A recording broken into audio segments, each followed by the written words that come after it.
गंगापूर खुलताबाद विधानसभा निवडणुकीच्या पार्श्वभूमीवर अनेक पक्षांचे राष्ट्रीय नेते तुम्हाला आश्वासन देतील, तुम्ही विश्वास ठेवाल, परंतु सत्यता समजून कर्तृत्वावर विश्वास ठेवा। आजपर्यंत तुमची दिशाभूल झाली, त्यानंतर होऊ देणार नाही, असे आवाहन जनसंवाद दौऱ्यादरम्यान अपक्ष उमेदवार डॉक्टर सुरेश सोनवणे यांनी केले आहे। यावेळी विविध पक्षाचे मोठे चेहरे मतदारसंघात येऊन सभा घेतील, मोठे आश्वासन देतील, परंतु या आश्वासनाला बळी न पडता स्थानिक पातळीवरील विकास बघून आणि पक्षाने दिलेल्या उमेदवाराचे काम हे खरंच मतदारसंघाच्या हिताचे आहे का हे बघूनच आपण मतदान करावे। हीच वेळ आहे परिवर्तन घडवून आणण्याची आणि आपल्या भूमिपुत्राला साथ देण्याची। त्यामुळे आगामी 5 वर्षांसाठी तुम्ही मला आमदारकीची संधी द्या। ज्या लोकांनी 15 वर्ष 17 वर्ष आमदारकी भोगून देखील त्यांच्याकडून जे झाले नाही ते पुढील 5 वर्षात मी करून दाखवेल, अन्यथा तुमच्या समोर पुन्हा उभा राहणार नाही, हा माझा शब्द असून आपण सुज्ञ नागरिक आहात, माझा मायबाप जनतेवर पूर्ण विश्वास आहे, असे संबोधन डॉक्टर सुरेश सोनवणे यांनी उपस्थित जनसमुदायाला केले। यावेळी मोठ्या संख्येने आपेगाव, गवळी, धानोरा, प्रतापपूरवाडी, फुलशेवरा, गवळी शिवरा, शिलेगाव, बुट्टे वाडगाव, शिरेगाव, खडक नारळ या ठिकाणी अपक्ष उमेदवार डॉक्टर सुरेश सोनवणे यांच्या सभेला मोठ्या संख्येने नागरिक उपस्थित होते। त्या ठिकाणी बोलू इच्छित नाही। 15 वर्षात एक तरुण जर त्या ठिकाणी कामाला लावू शकत नसेल, 15 वर्षात प्रत्येक गावात मी जातोय, प्रत्येक गावात चर्चा करतोय, त्या ठिकाणी 3 ते 4 जण सुद्धा त्या ठिकाणी नोकरीला नाहीये। तरुणांवरती बेरोजगारीचं सावट आहे, परमानंट सोडून त्या टेम्परवारी सुद्धा नाही आहे। याचं कारण आहे उदासीनता। आज आपण 15 वर्षाच्या आमदाराबद्दल विकास म्हणला गेला ते कोणालाही सोडत नाही। गावात 2 ते 3 जणांना त्या ठिकाणी मोठं करण्याचं काम केलं जातं आणि मी सांगतो त्यांना पण त्या व्यक्तीलाही त्या ठिकाणी सोडून दिलं जातं, त्यांचा फक्त मतदानापुरता वापर केला जातो। हे 15 वर्षात आपण बघितलेलं आहे। ज्या पद्धतीने आपण 15 वर्ष त्या ठिकाणी धुळीत मिळवली ती जाऊ नये म्हणून यांचा इतिहास तुम्हाला सांगणं गरजेचं आहे। आज आपल्या गावात जिल्हा परिषद शाळा आहे, पण जिल्हा परिषद शाळेमध्ये मुलांची संख्याच राहिली नाही। कारण हे उदासीनता, फक्त शिक्षकावरती टीका करायच्या, शिक्षकांना शिव्या द्यायच्या आणि शाळेचा वर्ग खुल्या तशा। प्रतिनिधी रमेश नेटके, NTV न्यूज मराठी, गंगापूर, छत्रपती संभाजीनगर।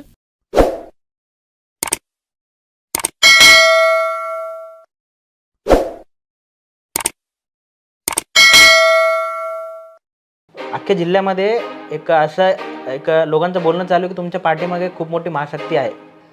मला मतदारसंघासाठी काम करायचंय, मतदारसंघासाठी झटायचंय, निवडून आल्यानंतर दिलेले शब्द पाळायचे, यावरती मी ठाम असेल। आपण जी शिक्षणाची एवढी मोठी शिदोरी जी बांधली आहे त्यातनं तुम्ही असंख्य विद्यार्थी घडवले। खरं तर मी तुमचं कौतुक करेल।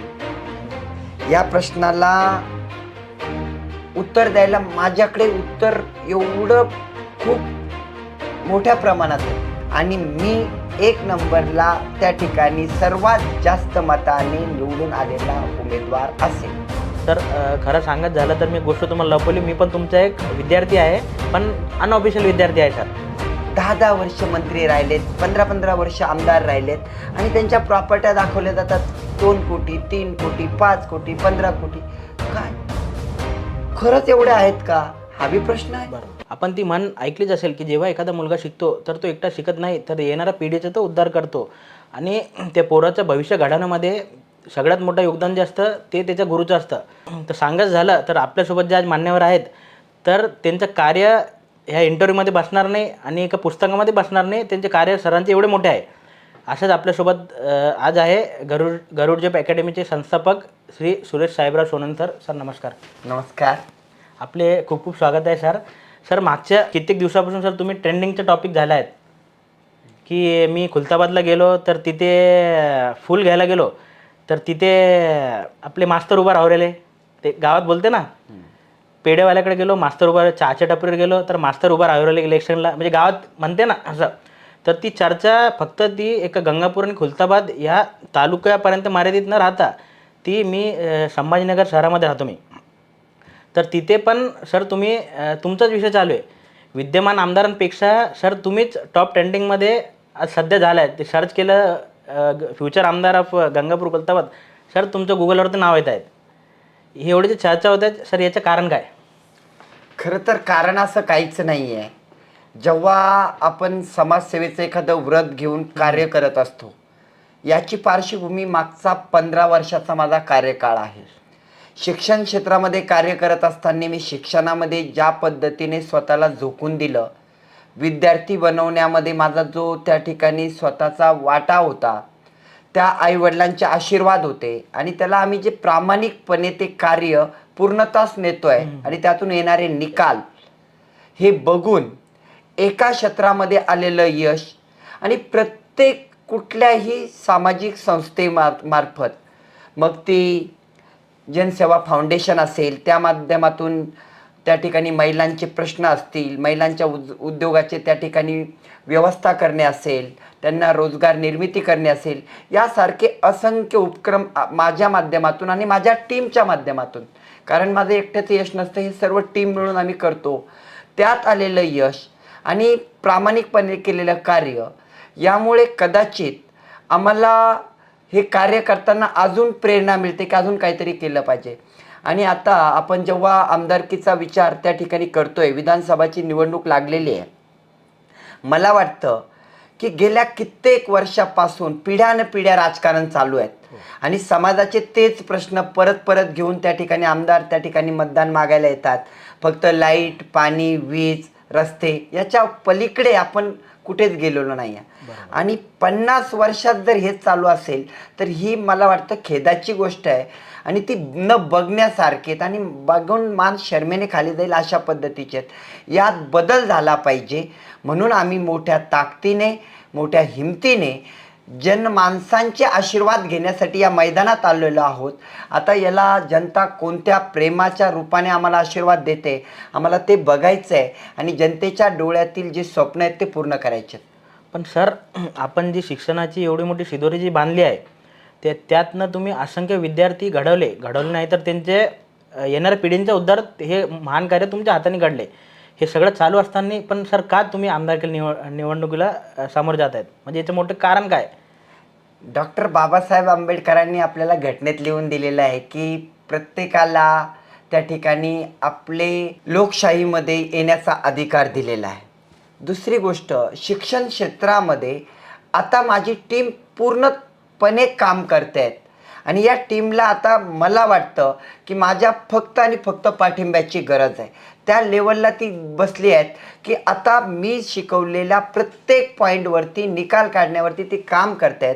आता माझं काम आहे की मला समाजसेवेमध्ये स्वतःला झोकून द्यायचं आहे आणि माझं उर्वरित आयुष्य माझ्या ज्या जन्मभूमीत आहे, ज्या कर्मभूमीत आहेत, त्या लोकांसाठी कुठेतरी कामाला यावं म्हणून मी या क्षेत्राकडे आलो आहे. पण सर, जी चर्चा होत आहे गल्लीत म्हणा, बोळात म्हणा, चौकात जे म्हणतो आपण, पण एवढी काय जास्त चर्चा सर तुमच्या नावाची? याचं कारण काय? खूपच जास्त चर्चा आहे सर. मी संभाजीनगर राहतो, पण तिथे सर तुमच्या नावाची चर्चा आहे. कसं आहे की गेल्या आपण या विधानसभेचा जर इतिहास बघितला तिथं 15 वर्ष एक आमदार आहेत, मागील 15 वर्ष एक आमदार होते. अशा पद्धतीनं या विधानसभेची त्या ठिकाणी वर्षानुवर्षाची परंपरा चालूच आहे. पण जेव्हा एक तरुण येऊन त्या ठिकाणी ती व्यवस्था कशा पद्धतीने असायला पाहिजे हे जनतेला सांगायला लागतो, जनतेला हे माहीत नाही की आमदाराचे हेही काम असतात. आपल्याकडे खूप मोठी MIDC आहे. माझ्या या मतदारसंघामध्ये MIDCचं एक जाळं आहे. या MIDCला खूप डेव्हलप करून मतदारसंघातील किमान कितीतरी एका गावातील 25-25, 20-20% विद्यार्थी साध्या चांगल्या पदावरती नोकरीला लागू शकतात.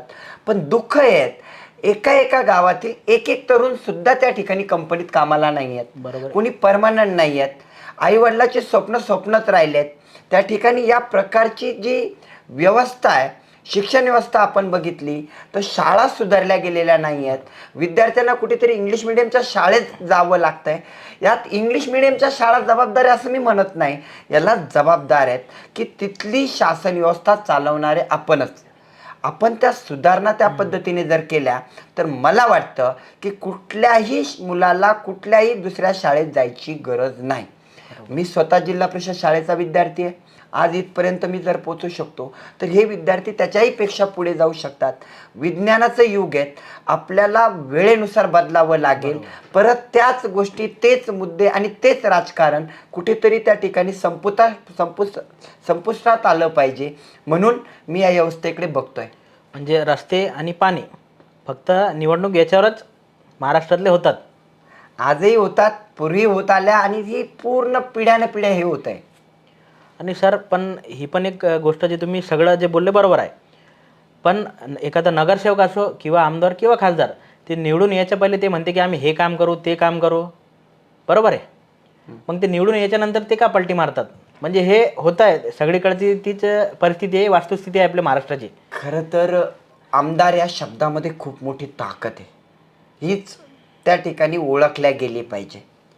आमदाराचा एक फोन, एक कॉल काय काम करू शकतो. आपण जेव्हा विधानसभेमध्ये एखादा मुद्दा मांडतो किंवा एखाद्या पॉईंटवरती आपलं कार्य करायचं आपल्याला ठरवलेलं असतं, तर ते साहजिकरित्या पूर्ण करू शकतो. हे त्यासाठी विजन लागतात. आणि मला वाटतं की व्यक्ती बदलतात किंवा काय बदलतात मी याकडे जात नाही. आपल्याला दूरदृष्टी पाहिजे की येणाऱ्या पिढ्यांमध्ये माझं नाव कशा पद्धतीने कोरल्या जाईल इतिहासामध्ये, हा मतदारसंघ कशा ओळखला जाईल. मी एक ब्ल्यूप्रिंट या मतदारसंघाची बनवतो आहे, ज्यामध्ये माझ्या 2 तालुक्यामध्ये, माझ्याच भागातील दोन्ही तालुक्यामध्ये माझे प्रत्यक्ष ऑफिस असतील, तिथं प्रत्यक्ष काम करणारा वर्ग असेल, येणारा प्रत्येक आईवडील किंवा प्रत्येक व्यक्ती, प्रत्येक मतदार, प्रत्येक त्या ठिकाणी तरुण, प्रत्येक येणारा चिमुकला त्याचे असणारे शाळेचे प्रश्न असतील किंवा कुठलेही प्रश्न असतील तर ते त्याच ठिकाणी सोडवल्या जावेत. त्यांना कुठेही दारोदार भटकता कामा नये.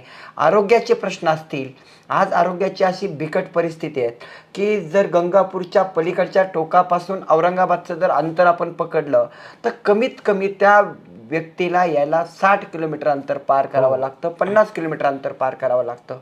या 50 किलोमीटर अंतरामध्ये त्याच्या जीवासोबत काही घडू शकतं, पण ती व्यवस्था कुठेच चेंज झालेली नाही आज पण. मग त्यात येणारे रस्त्यांचे प्रॉब्लेम्स असतील. आता ठीक आहेत, रस्ते आपण थोड्या प्रमाणात आपण त्यावरती आलो आहे. मला वाटतं एवढी तरी आनंदाची गोष्ट आहे की 60 वर्षात तिथपर्यंत आपण पोचलो, पण याच्या पलीकडे खूप काही आहे. आपली सगळ्यात मेन प्राथमिकता ज्याला आपण प्रायोरिटी म्हणतो ती काय असणार आहे आपण निवडून आल्याच्या नंतर? माझी प्राथमिकता असेल की तरुणांच्या हाताला काम असलं पाहिजे. एका घरात एक तरुण जर कामाला लागला तर मला वाटतं त्या कुटुंबाला आपली गरजच नाही. मग आपले 5,000, 3,000, 2,000 आपली साडी चोळी याची व्यवस्था काय करायची आहे? गावातलं घर समृद्ध झालं पाहिजे. घर समृद्ध झालं तर गाव समृद्ध बनेल, गाव समृद्ध झालं तर तालुका समृद्ध बनेल, आणि तालुका समृद्ध झाला तर निश्चित आपला मतदारसंघ जो 2-2 तालुके आहेत ते दोन्ही समृद्ध होतील. आणि आज कालांतराने जिल्हा राज्यापर्यंत हे वादळ त्या ठिकाणी पोचेल.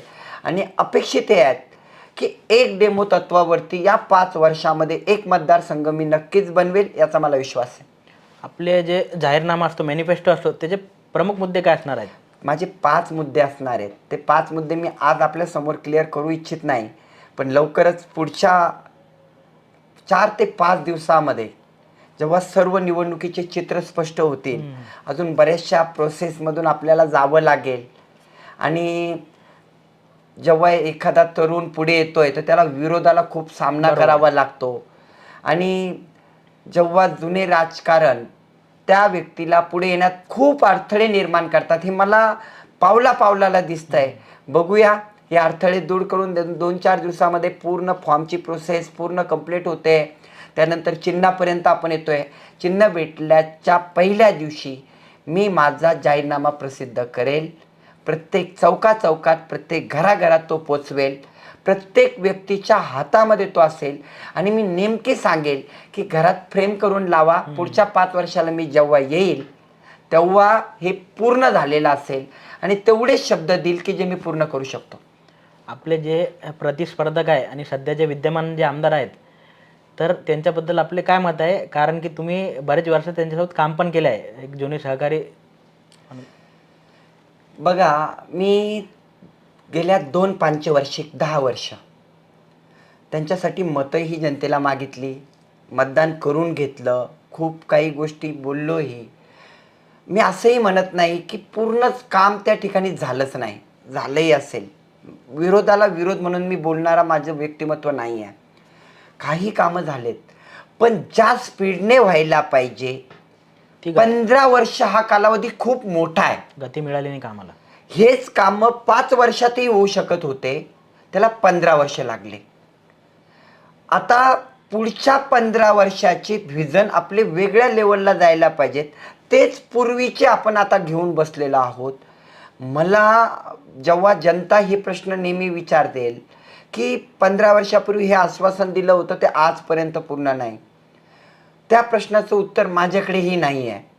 आणि आपण जेव्हा कोणालाही मतदान मागायला जातो तेव्हा आपला कार्यकर्ता आपल्यासाठी मतदान मागतो, त्या कार्यकर्त्याला डबल मतदान मागायला त्या ठिकाणी माझ्या मते तोंड असलं पाहिजे. म्हणून ज्याला आपण मतदान दिलंय तो आमदार, त्याने त्या प्रत्येक गोष्टीवरती बारकाईने लक्ष दिलं पाहिजे. ग्रामीण जनता आहे, त्यांचे दुःख काय आहेत, ठीक आहे, सुखामध्ये न जाणं योग्य आहे, पण त्यांचे दुःख काय आहेत. शेतकरी आहेत, शेतकऱ्याचे प्रश्न काय आहेत, शेतकऱ्याला नेमकी भेडसावणाऱ्या कोणत्या समस्या आहेत. फक्त कर्जमाफी असेल किंवा हे असेल एवढ्यापुरतं मर्यादित राहिलेलं नाही आहे. आज वैज्ञानिक युगामध्ये शेतीमध्ये एका एकरमध्ये कितीतरी कोटीचे उत्पन्न निघायला लागलेत. ती पद्धत आपल्याकडे का पोचू शकत नाही.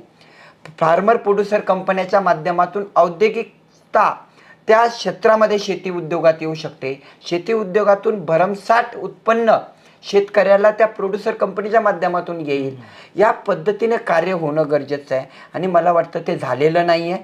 त्यामुळे कदाचित यावर्षी यावेळेस जनता त्या सर्व कामे बघून आणि झाली नाही किंवा झाली याचं उत्तर मतपेटीच्या माध्यमातून देणार आहे. सर, धार्मिक स्थळे आणि पर्यटन स्थळे जे आपल्या मतदारसंघात आहेत त्याच्यासाठी आपले काय धोरण असणार आहेत? कारण खुलताबादला जे भद्रा मारुतीचे मंदिर आहे आणि किल्ला, महाराजांचा किल्ला, आपला दौलताबादचा किल्ला त्यासाठी खूप फेमस आहे, म्हणजे आपल्या मतदारसंघामध्ये येते. मला तर तुम्ही हा पहिला प्रश्न विचारला, खरं तर मी तुमचं कौतुक करेल. या प्रश्नाला उत्तर द्यायला माझ्याकडे उत्तर एवढं खूप मोठ्या प्रमाणात आहेत. आपल्याकडे असणारं पहिलं आपण वेरूळ जाऊया. 12 ज्योतिर्लिंगापैकी एक ज्योतिर्लिंग, ज्या ज्योतिर्लिंगाचं दर्शन घेतलं नाही तर 11 ज्योतिर्लिंग केलेले त्या ठिकाणी पावत नाही. या पद्धतीचं ज्योतिर्लिंग.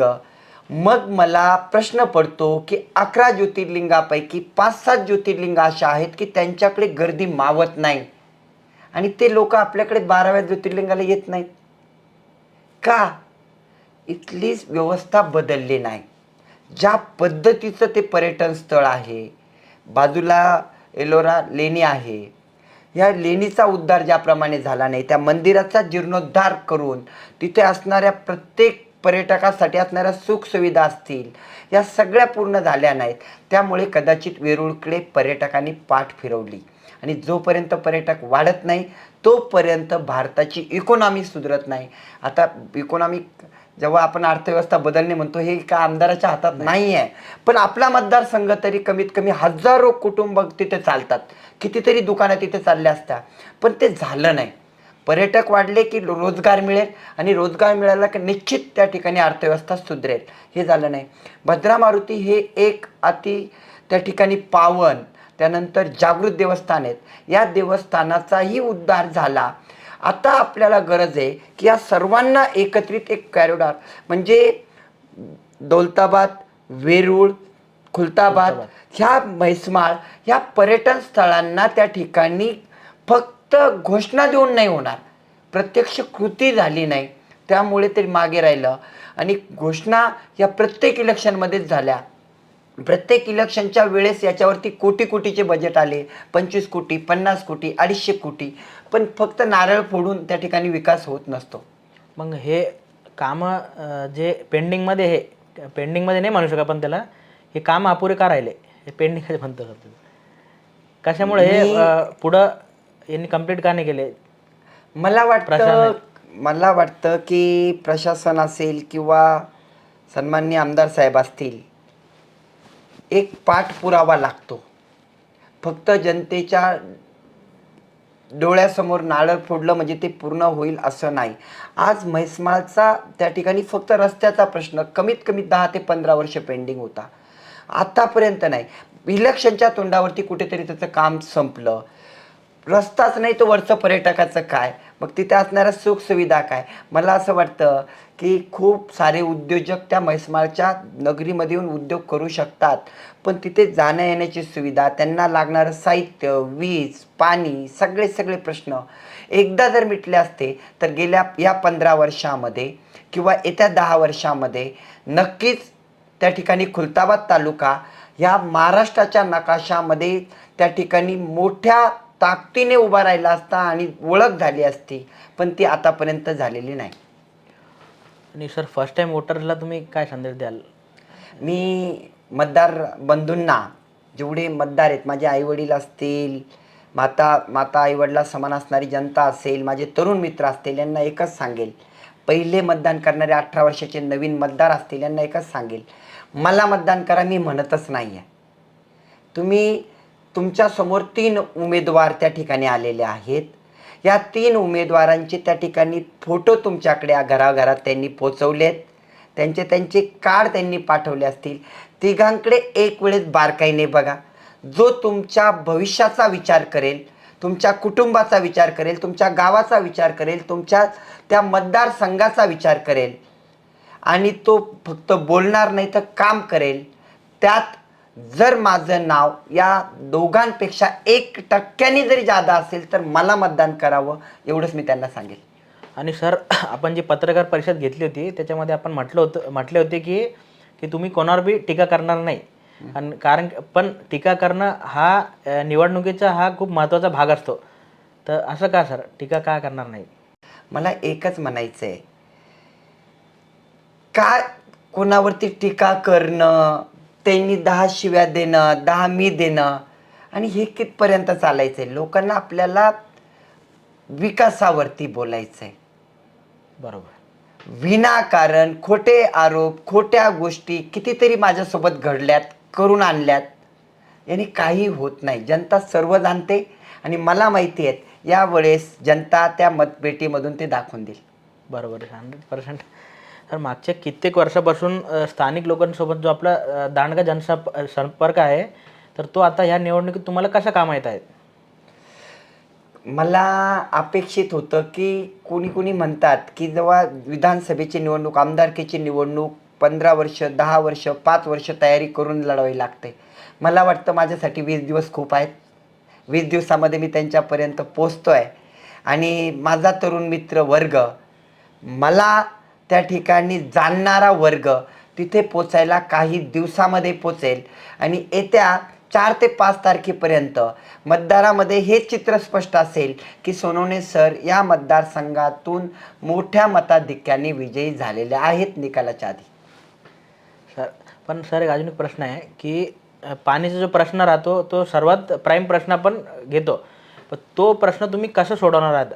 आणि सर एक मला तुम्हाला सांगायचं आहे की आम्हाला जी माहिती प्राप्त आहे की तुम्ही पाणी फाउंडेशनच्या माध्यमातून तुम्ही ZP मेंबर असताना तुम्ही खूप असे हे कामं मार्गी लावले आहे, पण हे लोकांपर्यंत पोहोचले नाही.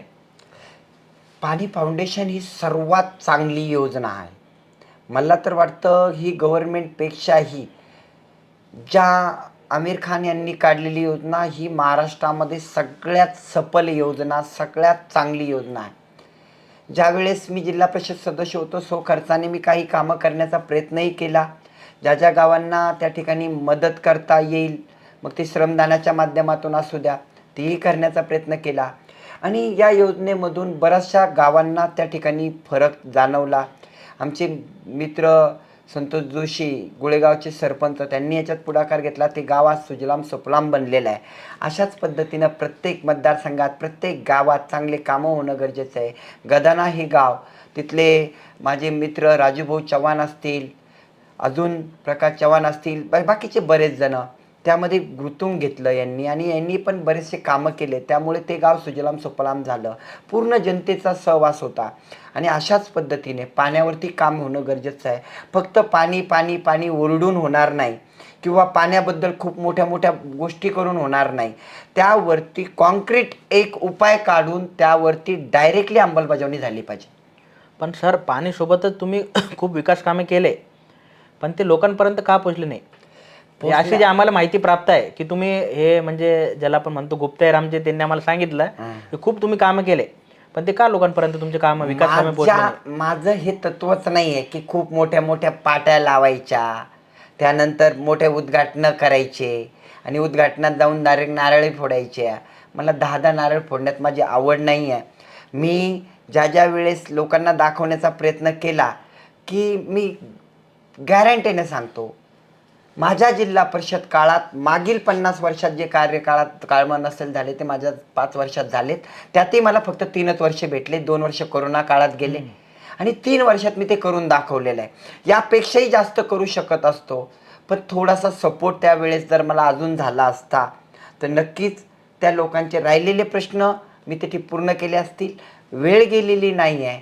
आमदार झाल्याच्या नंतर या मार्गावरती नक्कीच त्या ठिकाणी पूर्णत्व नेईल आणि परत एक नवीन इतिहास घडेल. सर आपण एक ओबीसी चेहऱ्याचे उमेदवार आहोत. आपल्याला मतदारसंघामध्ये लोक ओबीसीचा चेहरा म्हणून आपल्याला एक बघत आहेत. तर सर मतदारसंघातील मराठी मतदाराचे जे समीकरण असेल त्याच्यावर आपलं काय म्हणणं आहे? खरं तर मला वाटतं की राजकारण हे जातीवर झालंच नाही पाहिजे. हा पहिला माझा मुद्दा आहे. मी ओबीसी आहे, मी कोणत्या घरात जन्म घ्यावा हा माझ्या हातात नव्हतं किंवा काय घडतंय त्याच्या कोणाच्या हातात नसतं. ओबीसी मराठा हे एक जीवानं वावरणारा त्या ठिकाणी पूर्ण गावागावात आहेत. आज गरज आहे मराठ्यांना आरक्षणाची आणि ती मला वाटतं की शिक्षणामध्ये ती खरंच गरज आहे. पण त्याच्या देण्याच्या ज्या पद्धती आहेत त्या कुठे ना कुठे वर्षानुवर्षे तात्कळत पडल्या. त्यामुळे हा एक आगडोंब त्या ठिकाणी तयार झाला. यावरती कुठे ना कुठे एक चांगला कॉन्क्रीट मार्ग काढून त्यातून त्या ठिकाणी बाहेर पडायला पाहिजे आणि परत ओबीसी मराठा हे एक जीवानं त्या ठिकाणी नांदले पाहिजेत. आणि मला वाटतं याला पूर्वीचे राजकारणी जे आहेत, जी ओबीसी समाजाचेही असतील आणि मराठा समाजाचेही असतील, ते याला कारणीभूत आहेत. त्यांनी 2 समाजाला वेगळं करणं आणि राजकारण करणं हे केलं आहे आणि आता मला वाटतं ती वेळ येणार नाही. लवकरात लवकर यावरती मार्ग निघेल आणि दोन्ही समाज परत एका भाऊ या नात्याने, भाऊ बहीण नात्याने त्या ठिकाणी एकत्र येतील. सर आपल्या महाराष्ट्रात जे राजकारण आहे ते राजकारणात जात, पैसा आणि जो आपला वारसा भेटतो, आपला राजकारणाचा वारसा त्याच्या अवतीभोवती फिरतं. तर त्याच्याबद्दल आपलं काय म्हणणं आहे? मला तर राजकारणाचा वारसा नाही आहे पहिली गोष्ट. दुसरा राहिला पैसा. माझा कुठलाही हरामाचा पैसा नाही आहे. माझ्या मेहनतीने मी स्वतःच्या जीवावरती माझं विश्व निर्माण केलेलं आहे आणि मी माझ्या जेव्हा फॉर्म भरताना जेव्हा तुम्हाला प्रॉपर्टी डिटेल्स दिसतील त्यात मी सगळं टाकलेलं आहे. त्यामुळे कुठेही लपून कमी दाखवून वेगळ्या मार्गाने लोकांच्या नावावरती ठेवून काम करणारा मी नाही आहे. आज तुम्ही बघा 10 वर्ष मंत्री राहिलेत, 15 वर्ष आमदार राहिलेत आणि त्यांच्या प्रॉपर्ट्या दाखवल्या जातात 2 कोटी, 3 कोटी, 5 कोटी, 15 कोटी. काय खरंच एवढे आहेत का? हा बी प्रश्न आहे. बरोबर. म्हणजे सत्यता जनतेपासून लपवल्या जाते आणि ती लपू नये असं माझं प्रामाणिक मत आहे. सर आपल्यासमोर जे उमेदवार आहेत ते धनसंपन्न आणि राजकीय पार्श्वभूमी असलेले उमेदवार आहेत. आणि सर आपलं जे बॅकग्राऊंड आहे तर ते एज्युकेशन फील्डशी रिलेटेड आहे. तर हे समीकरण तुम्ही कसं जुळवणार? धनसंपन्नता असं काही नसतं. पैशाने सगळ्याच गोष्टी विकत भेटतात हे होऊ शकत नाही. पैशाने माणसं विकत नाही भेटू शकत. बरोबर. पैशाने तुम्ही वस्तू खरेदी करू शकतात, माणसे नाही. आणि मला आता हेच सांगणं आहे, या वेळेस माणसे जागृत झालेली आहेत. माणसांना माणुसकी समजलेली आहे. माणसांना माणूस पण समजलेला आहे. या वेळेस पैसा काम करणार नाही. आणि माझी जनतेला परत एकदा विनंती आहे, जर तुम्हाला कोणी पैसे देत असेल तर त्या ठिकाणी तुम्ही ते घ्या, त्या ठिकाणी तुम्ही ते खर्च करा. मतदान करताना एक विचार करा की तुम्हाला समोर दिसणाऱ्या उमेदवारापैकी आपल्या भविष्याचा विचार करणारा उमेदवार कोण, त्याला मतदान करा. सर आपण निवडणुकीत अपक्ष म्हणून अर्ज भरणार आहोत, पण कार्यकर्त्यांच्या मनात आणि तुमचे जे फॉलोअर आहेत त्यांच्या मनात एक असा प्रश्न पडला आहे की जो मतदानाचं गणित आहे ते अंकाच्या आधारावर राहतं सगळं. हे तुम्ही कसं जुळवणार हे पण समीकरण? बघा, माझ्या सर्व कार्यकर्ते मित्रांना माझ्यावरती विश्वास आहे, मला त्यांच्यावरती विश्वास आहे. आज मी आपल्या मीडियासमोर अंकाचे गणित सांगू इच्छित नाही, पण तुम्हाला एक नक्कीच सांगेल, मी 1 नंबरला असेल आणि 2 नंबर आणि 3 नंबरच्या कॅन्डिडेटमध्ये आमच्यामध्ये खूप मोठी तफावत असेल. त्यामुळे निवडून यायचं गणित मला आता लावण्याची गरज नाही, वेळ काळ ठरवेल आणि मी 1 नंबरला त्या ठिकाणी सर्वात जास्त मताने निवडून आलेला उमेदवार असेल. आणि सर निवडून आल्यानंतर तुम्ही कोणत्या पक्षात जर ऑफर आली तर काय विचार करणार याच्यावरती? पक्षात जाईल वगैरे ह्या गोष्टी त्या ठिकाणी न्यून आहेत. मला मतदारसंघासाठी काम करायचं आहे, मतदारसंघासाठी झटायचं आहे, निवडून आल्यानंतर दिलेले शब्द पाळायचे आहेत, यावरती मी ठाम असेल. आणि सर एक खूप महत्त्वाचा एक प्रश्न तुम्हाला विचारायचा आहे की जेव्हा तुम्ही डिक्लेअर केलं की तुम्ही आमदारकीला उभे राहतात, की त्याच्यानंतर एक म्हणजे तुमच्या तालुकापर्यंत सीमित नसून आपल्या छत्रपती संभाजीनगर अख्ख्या जिल्ह्यामध्ये एक असं एक लोकांचं बोलणं चालू की तुमच्या पाठीमागे खूप मोठी महाशक्ती आहे, त्याबद्दल तुम्ही काय सांगाल? बघा, खरं तर मला आनंदच आहे. जर अशी महाशक्ती माझ्यासोबत जर जुळत असेल तर मला वाटतं मी नशिबान आहे. ते नाव मी पण घेऊ शकत नाही सर इथं, जे तुमच्या पाठीमागे ज्यांचा हात. नाव घेण्यापेक्षा मला तर वाटेल वेळ येईल ते सगळे उत्तर तुम्हाला भेटत जातील.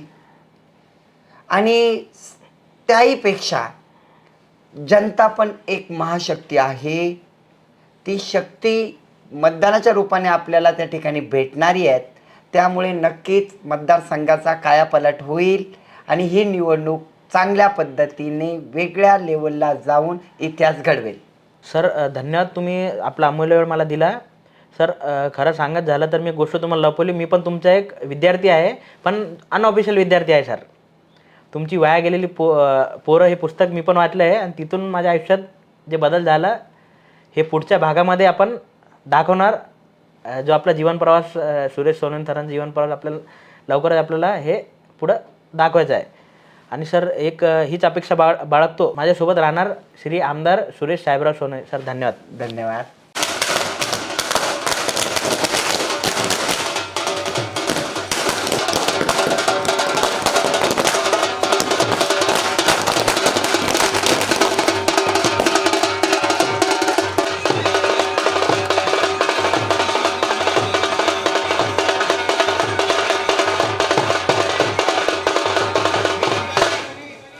आलेल्या सर्व कार्यकर्त्यांचं सुद्धा खूप खूप स्वागत. या ठिकाणी सर्वांचे लाडके लोकप्रिय उमेदवार छत्रपती शिवाजी महाराज की, छत्रपती संभाजी महाराज की, डॉक्टर बाबासाहेब आंबेडकरांचा. तुम्ही बघू शकता, कुठलाही पक्ष नसताना, कुठल्याही कार्यकर्त्याची मोठी फळी नसताना एवढी माणसं जगाने एकत्र करणं आणि एवढ्या माणसाला एकत्र करून त्यांची प्रगतीच्या दिशेने वाटचाल करणं खरं तर आता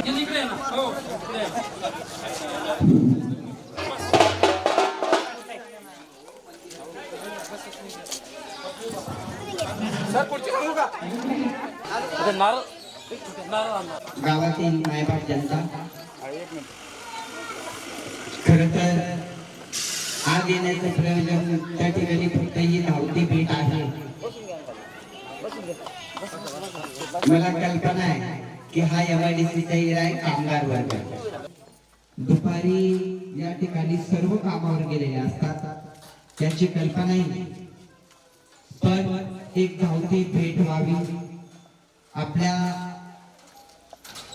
तरुणांशी मित्रांशी चर्चा व्हावी या निमित्ताने आजचा दौरा. लवकरच या MIDCच्या एरियामध्ये एक जाहीर सभेचं त्या ठिकाणी नियोजन होईल. आपल्या असणारे प्रश्न, 15 वर्ष झालेला अत्याचार, अन्याय, 17 वर्षापासून झालेला अन्याय आणि त्याची कारण यावरती मी आपल्या सगळ्यांसोबत संवाद साधेल. आपण मतदानाला सामोरे जातो, आपण सर्व सुज्ञ नागरिक आहात, पण वर्षानुवर्ष आपल्यावरती अन्याय होतो. आपल्या मुलाबाळाचे प्रश्न तशाच पद्धतीने बिकट पडलेले आहेत. घराघरामध्ये बेरोजगारी वाढली आहे. तरुणांना आज नोकरी भेटते ती 10 ते 15 हजार पगार, बस संपलं, इथं त्यांचं अस्तित्व संपवल्या जातं. त्यावरतीही मला बोलायचं. तरीलाही 2-3 प्रश्न तर नेहमीच पडतात. या रामराई गावासाठी 15 वर्ष राहिलेल्या आमदारांनी किती मुलांना परमनंट करण्यासाठी फोन केला? तो उत्तरे 0. एकाही मुलाला सरकारी नोकरीत परमनंट करण्यासाठी फोन पण नसेल केला. परमनंट सोडून द्या, टेम्पररी 25,000 30,000ची नोकरी लागण्यासाठी किती फोन केला? एकही नाही. ही गॅरंटी मी सांगतो. गावातून फक्त एका व्यक्तीचा किंवा 2 व्यक्तीचा फोन उचलणारा हा माणूस आपल्या मुलांच्या भवितव्यासाठी खेळतोय, भविष्यासाठी खेळतोय, त्यांचं भविष्य संपवतोय. यावरती मला त्या सभेत बोलायचं आहे. आणि हे प्रूफ मी त्या सभेमध्ये देईल की कशा पद्धतीने आपल्याला लुटलं. म्हणून आपलं कर्तव्य आहे की ती सभा आपल्या अस्तित्वाची होणार. आणि हे सांगण्यासाठी मी आज फक्त धावती भेट आपल्या सोबत ठेवली. अजून एक व्यक्ती आपल्याकडे आला, 17 वर्ष आमदार राहिला आपल्या भागाचा. त्याने काय केलं की आपल्याला मूर्ख बनवण्यासाठी निधीचा वापर करण्याचा प्रयत्न केला, लोकांना खुश करण्याचा प्रयत्न केला. 10 लाख 15 लाखाचा निधी दिला आणि एका दिवसात पळून जाणारी ही व्यक्ती आपल्या या भूमीसाठी काहीच करू शकत नाही. याच्यावरही मला बोलायचं आहे. इथं सगळे सुज्ञ तरुण मित्र बसलेले आहेत. मला आज सर्वच गोष्टी तुमच्यासमोर सांगायच्या नाही, पण तुम्हाला एक सांगतो, ही लढाई तुमच्या भावाची, तुमच्या मुलाची, अस्तित्वाची. आज तुमच्या 2 किलोमीटर अंतरावरती राहणारा मी तुमच्या समोर मतदान मागण्यासाठी येतोय, आशीर्वाद मागण्यासाठी येतोय. आणि हे 5-5 वर्ष, 10-10 वर्ष, 15 वर्ष, 17 वर्ष न भेटणारी मतदान मागण्यासाठी येतोय. तुम्हाला तो विचार एकदा करावा लागेल. पुऱ्या तालुक्यात 2 ते 4 जण त्या ठिकाणी आमदाराचं काम पाहतात आणि सगळा तालुका चालवायला लागले. यांचं राज्य निर्माण झालं आणि ही हुकुमशाही मोडण्यासाठी तुम्हाला आता हे इलेक्शन हातात घ्यावं लागेल. म्हणून त्यावरती आपण विचार करूया. आज मी जास्त बोलत नाही, भरपूर गोष्टी आपल्याला मुळाफळ होईल. एक संध्याकाळचा टायमिंग, जो रात्रीचा टायमिंग असेल तो या गावाला दिला जाईल. त्यानुसार मी येईल पण. आणि मला 5 वर्ष आपल्यासोबत नाळ जोडायचे, 5 वर्ष यायचंय. फक्त मतदान मागायचं, निघून जायचं. ही परिस्थिती इतकी झालेली आहे आणि ते सगळं काही क्लिअर होईल. म्हणून परत एकदा मायबाप जनतेला एक विनंती करेल की आपल्या अस्तित्वाची लढाई, तरुण मित्रांना विश्वास त्या ठिकाणी निर्माण होईल. यासाठी तुम्ही त्या युद्धामध्ये माझी साथ द्या. कारण याला युद्ध याच्यासाठी म्हणतोय की यांचं अस्तित्व हालताना दिसायला लागलं, हे कोणत्याही थराला जायला लागले. मला वेळोवेळी थांबवण्याचा प्रयत्न होतोय, रोखण्याचा प्रयत्न होतोय. मी कसं यांच्या प्रत्येक गावात पोहोचणार यासाठी प्रयत्न होतोय. म्हणजे अत्याचार करण्याची यांची हद्द इथपर्यंत पोहोचली की मी इलेक्शन मध्ये कसा थांबेल, कोणत्या क्षणाला थांबेल, यांचे पूर्ण प्रयत्न चालू आहेत. पण तुमचा हा मुलगा लढणार आहे आणि तुम्ही जर साथ दिली तर जिंकणार आहे. आणि साथ आपली राहणार आहे, आपण जिंकणार पण. आज यांच्या पायाखालची वाळू सरकली. यांना माहिती आहे की 15 वर्षाची आपली मेहनत गेली, 17 वर्षाची गेली. हे कळून चुकलं. म्हणून त्यावरती बोले. लवकरच एक मोठे सभेचं नियोजन परत एकदा सांगतोय. त्यासाठी तुम्ही सज्ज असाल, मी सज्ज आहे. सत्य परिस्थिती दाखवायला आणि तुमच्या समोर यायला. नक्कीच लवकर भेटूया. आज मला इथं या गावात आपल्याशी संवाद साधण्याची संधी मिळाली. आणि तुमचा हा मुलगा या पावन भूमीमध्ये या मंदिराच्या समोर एक सांगतो, यांनी 5 वर्षात नाही 15 वर्षात जेवढे कामं केले असतील 15 वर्षात 17 वर्षात दोन्ही आमदारांचं सांगतो, दोन्ही सारखेच एक ठग एक माग, तेवढे कामं 5 वर्षात त्याच्या 3 पटीने जास्त मी 5 वर्षात करेन हा शब्द तुम्हाला देऊन दाखवतो. तुम्ही तयारीला लागा, मी तयारी करतोय आणि ही लढाई सत्याविरुद्ध असत्याची, आपल्याला सत्याच्या बाजूने जिंकायचं एवढंच सांगतो आणि थांबतो. जय हिंद जय महाराष्ट्र. सुरेश सरोदे सर तुम आगे बढ़ो, हम तुम्हारे साथ हैं. सुरेश सरोदे सर तुम आगे बढ़ो, हम तुम्हारे साथ हैं.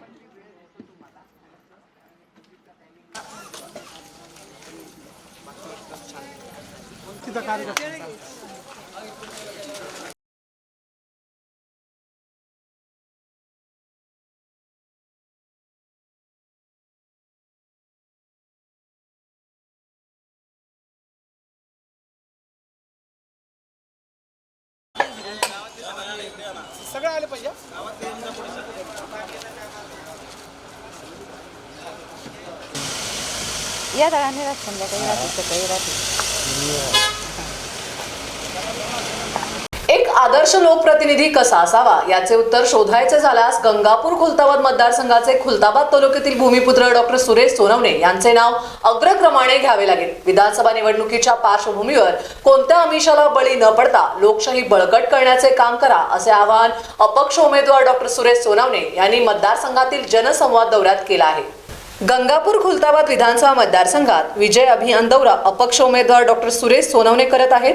या दौऱ्यादरम्यान तिसगाव तांडा, कसाबखेडा, वेरूळ तांडा, पळसवाडी, पळसगाव, निरगुंडी, गल्लेबोरगाव, अखतवाडा या गावामध्ये मतदारांशी संवाद साधताना डॉक्टर सोनवणे यांनी सांगितले की निवडणूक ही लोकशाही बळकट करण्यासाठी आणि आपल्या हक्काच्या नेतृत्वाला संधी देण्यासाठी असते. त्यामुळे या निवडणुकीत आपण आपल्या हक्काचे मतदान हे आपल्या हक्काच्या व्यक्तीलाच दिले पाहिजे. पैशाला किंवा आश्वासनाला बळी न पडता आपल्या तालुक्याचे भविष्य घडवणारा उमेदवार आपण निवडायला हवा. प्रस्थापित राजकारणी तुम्हाला पैशाचे आमिष दाखवतील आणि आश्वासन देतील, पण भूलथापांना बळी न पडता मतदानाच्या दिवशी सजग राहा. मी जिल्हा परिषद सदस्य असताना अनेक विकास कामे केली, परंतु अनेक कामे करताना मला अडथळा निर्माण करण्यात आला.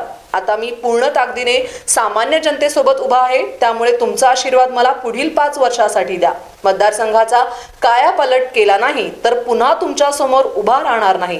माझ्याकडे विकासाची सर्वांगीण दूरदृष्टी तयार आहे, फक्त आपली साथ हवी आहे. यामुळे उच्च शिक्षित स्वच्छ प्रतिमा असलेल्या व्यक्तीला आपण मतदान करणे गरजेचे आहे. एक आयात उमेदवार मागील 3-4 महिन्यांपासून येऊन भूलथापा देत आहे, त्यामुळे गावात अनेक जण डंका वाजवत फिरत आहेत. दुसरे उमेदवार 15 वर्षे विद्यमान असूनही मतदारसंघाचे वाटोळे करून देखील आपल्याला आश्वासन देत आहेत. परंतु आता हीच योग्य वेळ आहे जागृत होण्याची आणि भूमिपुत्राला साथ देण्याची, असे उमेदवार डॉक्टर सुरेश सोनवणे यांनी सांगितले. गंगापूर खुलताबाद विधानसभा 2024.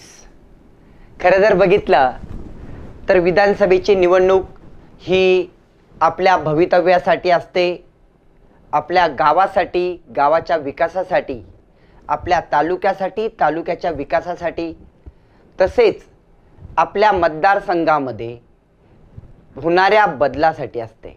पण आजपर्यंतची निवडणूक विकासाच्या मुद्द्यावरती न लढता या प्रस्थापितांनी स्वतःच्या फायद्यासाठी या निवडणुकीचा वापर केला आणि स्वतःचा फायदा, स्वतःचा स्वार्थ साधण्याचा प्रयत्न वर्षानुवर्ष केलेला आहे. या निवडणुकीमध्ये मी आपला मुलगा, आपल्या घरातील एक मेंबर निवडणुकीला उभा आहे आणि आपल्यासमोर या निवडणुकीच्या दृष्टीने आलेलो आहे. या निवडणुकीमध्ये आपल्याला पुढे काय करायचं आहे आणि मी काय करू शकतो, काय करणार आहे याबद्दल आपल्याशी चर्चा करायची आहे. गंगापूर खुलताबाद विधानसभा हा MIDCचा परिसर म्हणून ओळखला जातो. मोठ्या प्रमाणात MIDC इथं कंपन्या आहेत. या कंपन्यामध्ये आपल्या मुलांना रोजगार उपलब्ध करून देणे, चांगली हक्काची नोकरी मिळवून देणे हा माझा सर्वतोपरी प्रयत्न असेल. प्रत्येक गावातील तरुण कशा पद्धतीने या नोकऱ्यांची संधी त्या ठिकाणी मिळवू शकतो यासाठी प्रयत्न करेल. कंपनीचे मालक जे कंपन्या चालवतात, रोजगार उपलब्ध करून देतात, त्यांना संरक्षण देण्याची पूर्ण जबाबदारी मी स्वतः आमदार म्हणून त्या ठिकाणी निभावेल. आपल्या MIDC मध्ये आता कंपन्या तर आहेत, पण असेही युवक आहेत की जे IT कंपन्यांसाठी पुणे या ठिकाणी जावं लागतं. त्यांच्यासाठी कशा पद्धतीने IT हब निर्माण करता येईल यासाठी विधानसभेत आवाज उठवून वेगवेगळ्या पद्धतीने प्रश्न मांडून आपल्या भागात तोही प्रयत्न मी करेल. ज्या वेळेस हा झाला रोजगाराच्या बाबतीत आणि तरुण वर्गाच्या बाबतीमध्ये. दुसरा आहे मुद्दा शिक्षणाचा. शालेय शिक्षण जिल्हा परिषद शाळा आज बुडतीच्या कागारेवरती येऊन ठेपलेल्या आहेत. यामध्ये सुधारणा करणं, शाळा डिजिटल करणं, शाळेमध्ये सुविधा उपलब्ध करून देणं आणि शिक्षणाचा दर्जा उंचावण्यासाठी सर्वतोपरी प्रयत्न होणार आहेत आणि हा बदल येत्या 2 वर्षात सुद्धा मी करेल. त्यानंतर शिक्षकांना पण संरक्षण, सरकारी नोकरी, रोजगार त्या ठिकाणी जे आहेत, सरकारी नोकरदार आहेत त्यांना संरक्षण देण्याचं कार्य आणि त्यांच्या हातून जनसेवेचे कार्य करून घेणं हेही माझं काम असेल. आपण बघता प्रत्येक निवडणुकीमध्ये फक्त रस्ते आणि रस्ते याच्यावरती निवडणूक लढल्या गेली, पण रस्ते झाले कोणते आणि कोणते नाही यावरती बघावं लागेल. आज ग्रामीण भागात रस्त्यांची दुर्दशा बघता मला वाटतं 60 वर्ष आपले वाया गेलेत. प्रत्येक गावात जाणारा रस्ता बनवणे, प्रत्येक शेतात जाणारा शेत रस्ता बनवणे, त्यानंतर शिवार रस्त्यांचं जाळं विणणे हे माझं काम असेल आणि ते मी प्रामाणिकपणे त्या ठिकाणी निभावेल. या मतदारसंघामध्ये असंख्य प्रश्न त्या ठिकाणी ग्रासलेले आहेत. आपल्या मतदारसंघ हा पर्यटनाचा त्या ठिकाणी राजधानीच्या बॉर्डरवरती असणारा मतदारसंघ आहे. औरंगाबाद जिल्ह्याला या छत्रपती संभाजीनगरला पर्यटनाची राजधानी म्हणून ओळखलं जातं, पण इथलं पर्यटन कधीच वाढलं नाही आणि त्याची मुख्य मुहूर्तमेढ आहेत गंगापूर खुलताबाद विधानसभा. ज्या ठिकाणी वेरूळ येथील घृष्णेश्वर मंदिर, वेरूळ येथील लेणी, भद्रामारोटी हे पर्यटन स्थळ तर आहेच, त्याबरोबर श्रद्धेचं स्थान आणि असंख्य भाविकांचं मुख्य त्या ठिकाणी देवस्थान आहे. याचा विकास करणं, घृष्णेश्वर मंदिराला पर्यटन त्या ठिकाणी उपलब्ध करून देणं, तिथे नवीन नवीन कॉरिडॉर उपलब्ध करणं, बनवणं हे येत्या काही वर्षात तुम्हाला बनलेलं त्या ठिकाणी दिसेल आणि हा तुमचा मुलगा ते बनण्यासाठी पूर्ण प्रयत्न करेल. पर्यटनामध्ये आपलं असणारं म्हैसमाळ ठिकाण ज्यावरती फक्त बोलल्या गेलं, 15 ते 20 वर्ष वाया घातल्या गेले, त्याचा विकास करणं आणि तो विकास 15 वर्ष लागत नाहीत, फक्त 2-3 वर्षाची गोष्ट आहे, तेवढ्यातच ते करेल हाही तुम्हाला शब्द आणि त्या ठिकाणी वचन तुमचा मुलगा देतोय. यानंतर एक गोष्ट मी आपल्याला सांगू इच्छितो, एवढ्याने त्या ठिकाणी सुधारणा होईल का, तर नाही, शाश्वत विकास झाला पाहिजे. आज दलित वस्तीला खूप प्रमाणात त्या ठिकाणी निधी उपलब्ध करून देऊन दलित वस्तीचा पूर्ण सुधार करणं हे माझं आद्य कर्तव्य असेल आणि त्या बांधवांना त्यांच्या भागात त्या ठिकाणी उच्च दर्जाचं जीवन जगता यावं अशा सुविधा उपलब्ध केल्या जातील. त्यानंतर मुस्लिम वस्तीचा आपण विचार करूया. आजही तीच परिस्थिती आहे, या वस्तीकडे कोणी बघत नाही आहे, सत्ताधारी फक्त सत्ता भोगण्यात त्या ठिकाणी व्यस्त आहेत. त्या मुस्लिम वस्तीचाही विकास करून त्यांना त्या दर्जाचं त्या ठिकाणी राहणीमान उपलब्ध करून देणं माझं काम असेल. प्रत्येक त्या ठिकाणी समाजाला सोबत घेऊन समाजासाठी असणारं आरोग्य उपकेंद्र प्रत्येक गावात कसे त्या ठिकाणी उपलब्ध करता येतील, छोटे का होत नाही, छोट्या गावासाठी उपकेंद्र असावं, यासाठी विधानसभेत भांडून तो आपल्या मतदारसंघामध्ये खेचून आणण्यात मी त्या ठिकाणी कुठेही कमी पडणार नाही. आज आपण बघतो जीवनावश्यक वस्तूमध्ये शेतीमाल आणि शेतीमालाला त्या ठिकाणी हमी भाव नाही आहे आणि फक्त शेतकऱ्याचा म्हणजे शेतकऱ्याबद्दल कळकळ आहे असं दाखवल्या जातं, पण मुळात ते केल्या जात नाही.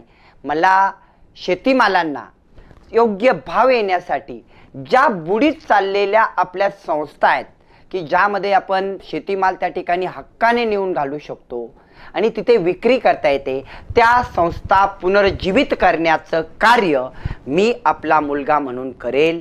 त्यानंतर शेतीमालाला योग्य भाव मिळण्यासाठी वर्षानुवर्ष चालत असलेला लढा जो कोणीही त्या ठिकाणी पुढे नेला नाही तो त्या ठिकाणी लढेल आणि आपल्या हा मुलगा आपल्या मालाला योग्य तो भाव मिळवून देईल.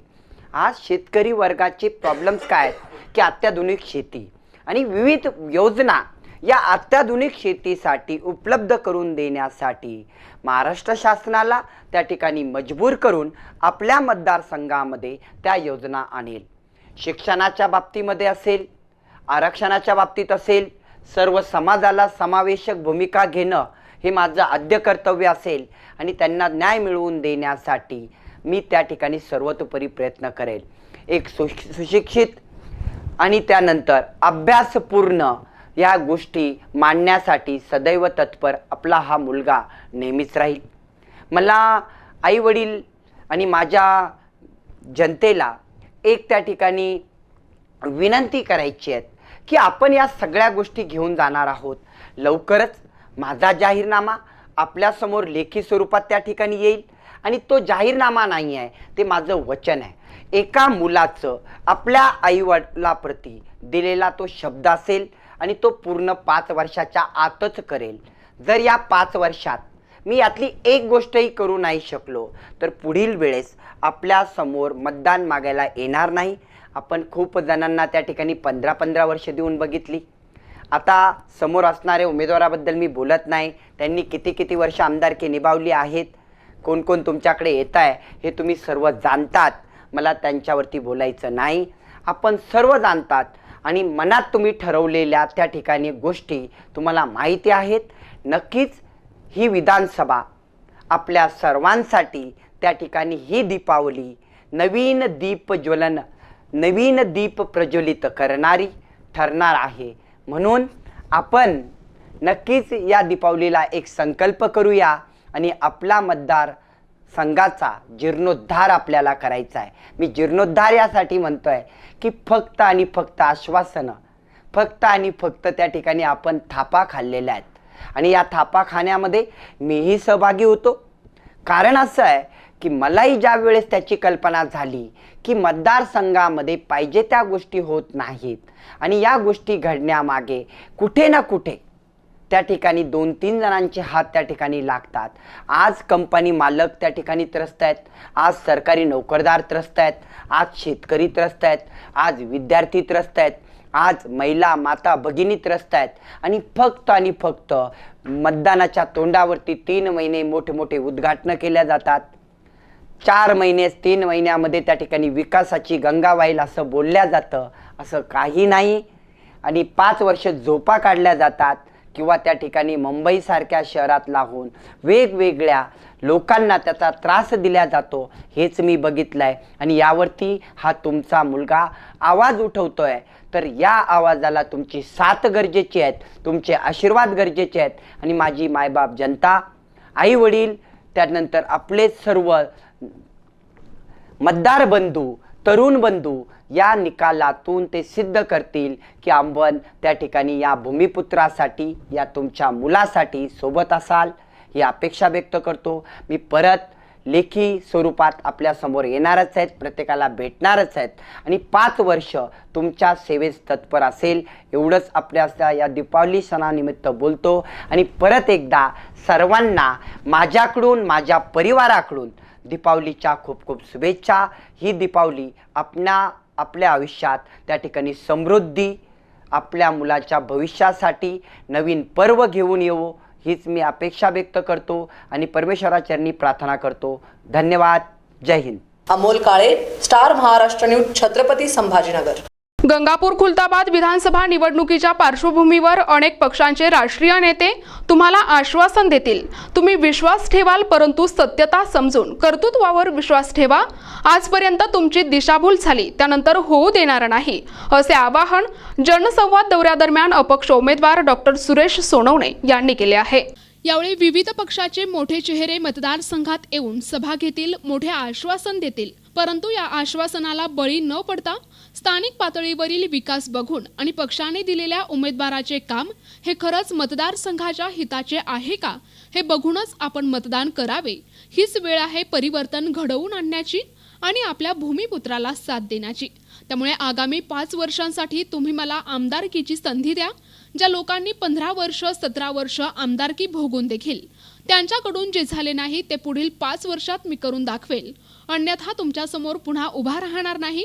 हा माझा शब्द असून आपण सुज्ञ नागरिक आहात. माझा मायबाप जनतेवर पूर्ण विश्वास आहे, असे संबोधन डॉक्टर सुरेश सोनवणे यांनी उपस्थित जनसमुदायाला केले. यावेळी मोठ्या संख्येने आपेगाव, गवळी, धानोरा, प्रतापपूरवाडी, फुलशेवरा, गवळी शिवरा, शिलेगाव, बुट्टे वाडगाव, शिरेगाव, खडक नारळ या ठिकाणी अपक्ष उमेदवार डॉक्टर सुरेश सोनवणे यांच्या सभेला मोठ्या संख्येने नागरिक उपस्थित होते. पालकाला त्या ठिकाणी बोलू इच्छित नाही. 15 वर्षात एक तरुण जर त्या ठिकाणी कामाला लावू शकत नसेल, 15 वर्षात प्रत्येक गावात मी जातोय, प्रत्येक गावात चर्चा करतोय, त्या ठिकाणी 3 ते 4 जण सुद्धा त्या ठिकाणी नोकरीला नाहीये. तरुणांवरती बेरोजगारीचं सावट आहे. परमानंट सोडून त्या टेम्परवारी सुद्धा नाही आहे. याचं कारण आहे उदासीनता. आज आपण 15 वर्षाच्या आमदाराबद्दल विकास म्हणला गेला ते कोणालाही सोडत नाही. गावात 2 ते 3 जणांना त्या ठिकाणी मोठं करण्याचं काम केलं जातं. आणि मी सांगतो त्यांना पण त्या व्यक्तीलाही त्यांच्या त्या ठिकाणी सोडून दिलं जातं. त्यांचा फक्त मतदानापुरता वापर केला जातो. हे 15 वर्षात आपण बघितलेलं आहे. ज्या पद्धतीने आपण 15 वर्ष त्या ठिकाणी धुळीत मिळवली ती जाऊ नये म्हणून यांचा इतिहास तुम्हाला सांगणं गरजेचं आहे. आज आपल्या गावात जिल्हा परिषद शाळा आहे, पण जिल्हा परिषद शाळेमध्ये मुलांची संख्याच राहिली नाही. कारण हे उदासीनता. फक्त शिक्षकावरती टीका करायच्या, शिक्षकांना शिव्या द्यायच्या आणि शाळेचा वर्ग खोल्या तशा. प्रतिनिधी रमेश नेटके, NTV news Marathi, Gangapur, Chhatrapati Sambhajinagar.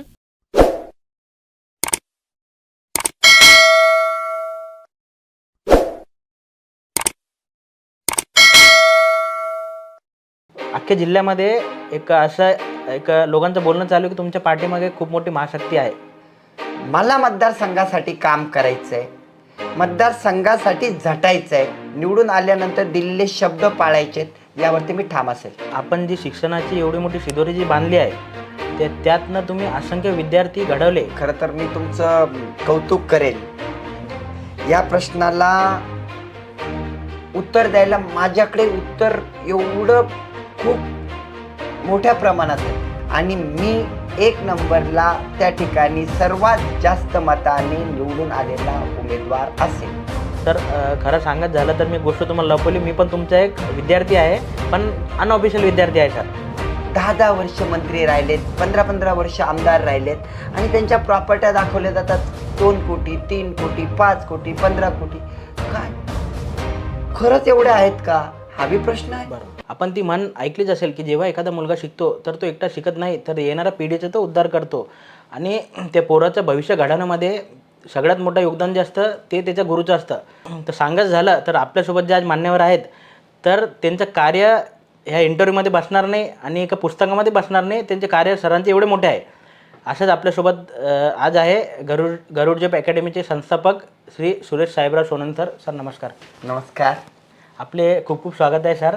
Sir मागच्या कित्येक दिवसापासून सर तुम्ही ट्रेंडिंगचे टॉपिक झाले आहेत की मी खुलताबादला गेलो तर तिथे फूल घ्यायला गेलो तर तिथे आपले मास्तर उभा राहिलेले, ते गावात बोलते ना, पेढेवाल्याकडे गेलो मास्तर उभा, चहाच्या टपरीवर गेलो तर मास्तर उभा राहिलेले इलेक्शनला, म्हणजे गावात म्हणते ना असं. तर ती चर्चा फक्त ती एक गंगापूर आणि खुलताबाद ह्या तालुक्यापर्यंत मर्यादित न राहता ती मी संभाजीनगर शहरामध्ये राहतो मी. तर तिथे पण सर तुम्ही तुमचाच विषय चालू आहे. विद्यमान आमदारांपेक्षा सर तुम्हीच टॉप ट्रेंडिंगमध्ये सध्या झाला आहे. ते सर्च केलं फ्युचर आमदार ऑफ गंगापूर खुलताबाद, सर तुमचं गुगलवरती नाव येत आहेत. हे एवढे जे चर्चा होत आहेत सर, याचं कारण काय? खरं तर कारण असं काहीच नाही आहे. जेव्हा आपण समाजसेवेचं एखादं व्रत घेऊन कार्य करत असतो, याची पार्श्वभूमी मागचा 15 वर्षाचा माझा कार्यकाळ आहे. शिक्षण क्षेत्रामध्ये कार्य करत असताना मी शिक्षणामध्ये ज्या पद्धतीने स्वतःला झोकून दिलं, विद्यार्थी बनवण्यामध्ये माझा जो त्या ठिकाणी स्वतःचा वाटा होता, त्या आईवडिलांचे आशीर्वाद होते आणि त्याला आम्ही जे प्रामाणिकपणे ते कार्य पूर्णतास नेतोय आणि त्यातून येणारे निकाल हे बघून एका क्षेत्रामध्ये आलेलं यश आणि प्रत्येक कुठल्याही सामाजिक संस्थेमार्फत मग ती जनसेवा फाउंडेशन असेल, त्या माध्यमातून त्या ठिकाणी महिलांचे प्रश्न असतील, महिलांच्या उद्योगाचे त्या ठिकाणी व्यवस्था करणे असेल, त्यांना रोजगार निर्मिती करणे असेल, यासारखे असंख्य उपक्रम माझ्या माध्यमातून आणि माझ्या टीमच्या माध्यमातून, कारण माझं एकट्याचं यश नसतं, हे सर्व टीम मिळून आम्ही करतो, त्यात आलेलं यश आणि प्रामाणिकपणे केलेलं कार्य, यामुळे कदाचित आम्हाला हे कार्य करताना अजून प्रेरणा मिळते की अजून काहीतरी केलं पाहिजे. आणि आता आपण जेव्हा आमदारकीचा विचार त्या ठिकाणी करतोय, विधानसभाची निवडणूक लागलेली आहे, मला वाटतं की गेल्या कित्येक वर्षापासून पिढ्यानपिढ्या राजकारण चालू आहेत आणि समाजाचे तेच प्रश्न परत परत घेऊन त्या ठिकाणी आमदार त्या ठिकाणी मतदान मागायला येतात. फक्त लाईट, पाणी, वीज, रस्ते याच्या पलीकडे आपण कुठेच गेलेलो नाही आहे.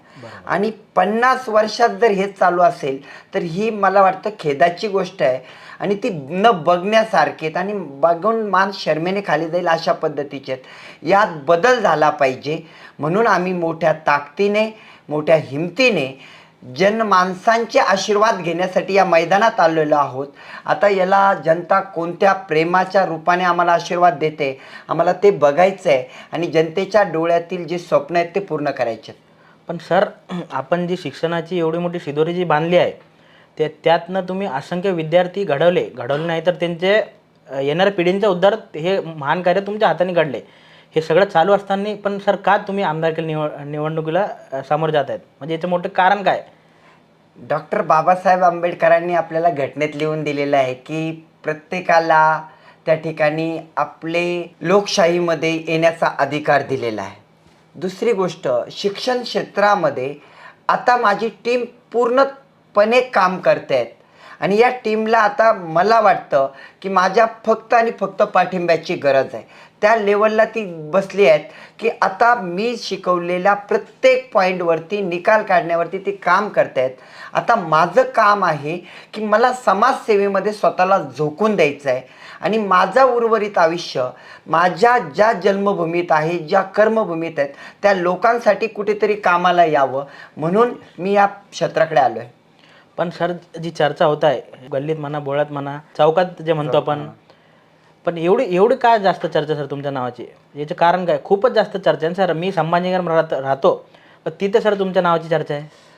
कसं आहे की आपण या विधानसभेचा जर इतिहास बघितला तिथं 15 वर्ष एक आमदार आहेत, मागील 15 वर्ष एक आमदार होते. अशा पद्धतीनं या विधानसभेची त्या ठिकाणी वर्षानुवर्षाची परंपरा चालूच आहे. पण जेव्हा एक तरुण येऊन त्या ठिकाणी ती व्यवस्था कशा पद्धतीने असायला पाहिजे हे जनतेला सांगायला लागतो. जनतेला हे माहीत नाही की आमदाराचे हेही काम असतात. आपल्याकडे खूप मोठी MIDC आहे. माझ्या या मतदारसंघामध्ये MIDCचं एक जाळं आहे. या MIDCला खूप डेव्हलप करून मतदारसंघातील किमान कितीतरी एका गावातील 25-25, 20-20% विद्यार्थी साध्या चांगल्या पदावरती नोकरीला लागू शकतात. पण दुःख आहे एका गावातील एक तरुण सुद्धा त्या ठिकाणी कंपनीत कामाला नाही आहेत. बरोबर. कोणी परमनंट नाही आहेत. आईवडिलाचे स्वप्नच राहिलेत. त्या ठिकाणी या प्रकारची जी व्यवस्था आहे, शिक्षण व्यवस्था आपण बघितली तर शाळा सुधारल्या गेलेल्या नाही आहेत. विद्यार्थ्यांना कुठेतरी इंग्लिश मिडियमच्या शाळेत जावं लागतं आहे. यात इंग्लिश मिडियमच्या शाळा जबाबदार आहे असं मी म्हणत नाही, याला जबाबदार आहेत की तिथली शासन व्यवस्था चालवणारे आपणच. आपण त्या सुधारणा त्या पद्धतीने जर केल्या तर मला वाटतं की कुठल्याही मुलाला कुठल्याही दुसऱ्या शाळेत जायची गरज नाही. मी स्वतः जिल्हा परिषद शाळेचा विद्यार्थी आहे. आज इथपर्यंत मी जर पोचू शकतो तर हे विद्यार्थी त्याच्याही पेक्षा पुढे जाऊ शकतात. विज्ञानाचं युग आहे, आपल्याला वेळेनुसार बदलावं लागेल. परत त्याच गोष्टी, तेच मुद्दे आणि तेच राजकारण कुठेतरी त्या ठिकाणी संपुष्टात आलं पाहिजे म्हणून मी या व्यवस्थेकडे बघतोय. म्हणजे रस्ते आणि पाणी फक्त निवडणूक याच्यावरच महाराष्ट्रातले होतात? आजही होतात, पूर्वी होत आल्या आणि ही पूर्ण पिढ्यानपिढ्या हे होत आहे.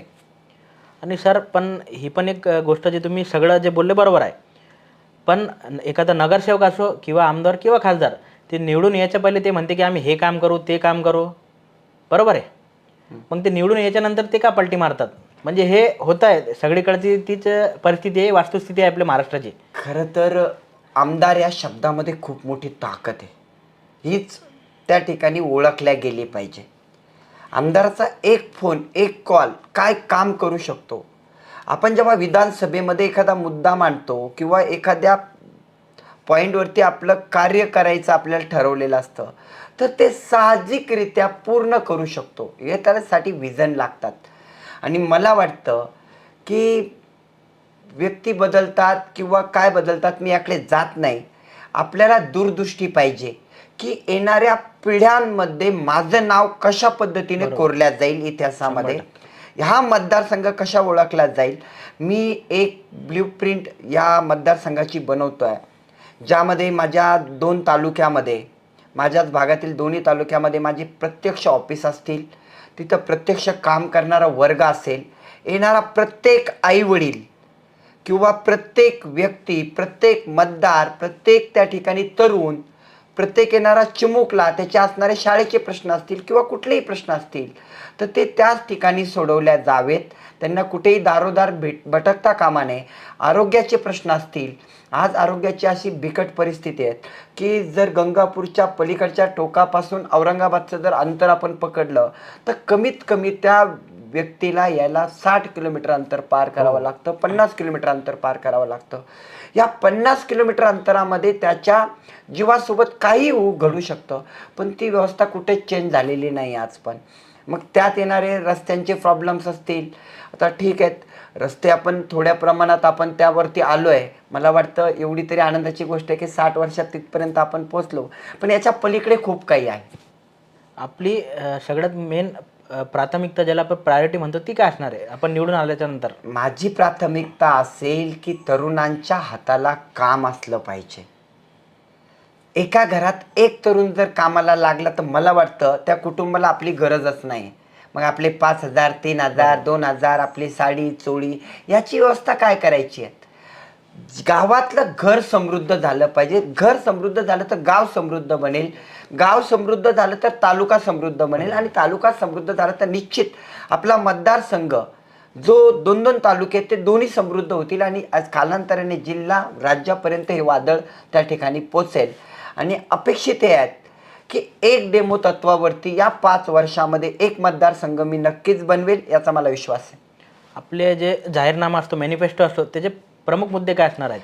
माझे 5 मुद्दे असणार आहेत. ते 5 मुद्दे मी आज आपल्यासमोर क्लिअर करू इच्छित नाही, पण लवकरच पुढच्या 4 ते 5 दिवसामध्ये जेव्हा सर्व निवडणुकीचे चित्र स्पष्ट होतील, अजून बऱ्याचशा प्रोसेसमधून आपल्याला जावं लागेल, आणि जेव्हा एखादा तरुण पुढे येतोय तर त्याला विरोधाला खूप सामना करावा लागतो, आणि जेव्हा जुने राजकारण त्या व्यक्तीला पुढे येण्यात खूप अडथळे निर्माण करतात, हे मला पावला पावलाला दिसतंय. बघूया, हे अडथळे दूर करून 2-4 दिवसामध्ये पूर्ण फॉर्मची प्रोसेस पूर्ण कंप्लीट होते. त्यानंतर चिन्हापर्यंत आपण येतोय. चिन्ह भेटल्याच्या पहिल्या दिवशी मी माझा जाहीरनामा प्रसिद्ध करेल. प्रत्येक चौकाचौकात, प्रत्येक घराघरात तो पोचवेल.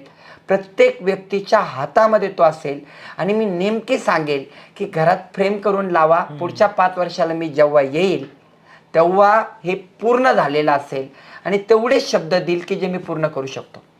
आपले जे प्रतिस्पर्धक आहे आणि सध्या जे विद्यमान जे आमदार आहेत, तर त्यांच्याबद्दल आपले काय मत आहे? कारण की तुम्ही बरेच वर्ष त्यांच्यासोबत काम पण केलं आहे, एक जुने सहकारी. बघा, मी गेल्या 2 पंचवार्षिक 10 वर्ष त्यांच्यासाठी मतंही जनतेला मागितली, मतदान करून घेतलं, खूप काही गोष्टी बोललोही. मी असंही म्हणत नाही की पूर्णच काम त्या ठिकाणी झालंच नाही, झालंही असेल. विरोधाला विरोध म्हणून मी बोलणारा माझं व्यक्तिमत्व नाही आहे. काही कामं झालेत, पण ज्या स्पीडने व्हायला पाहिजे.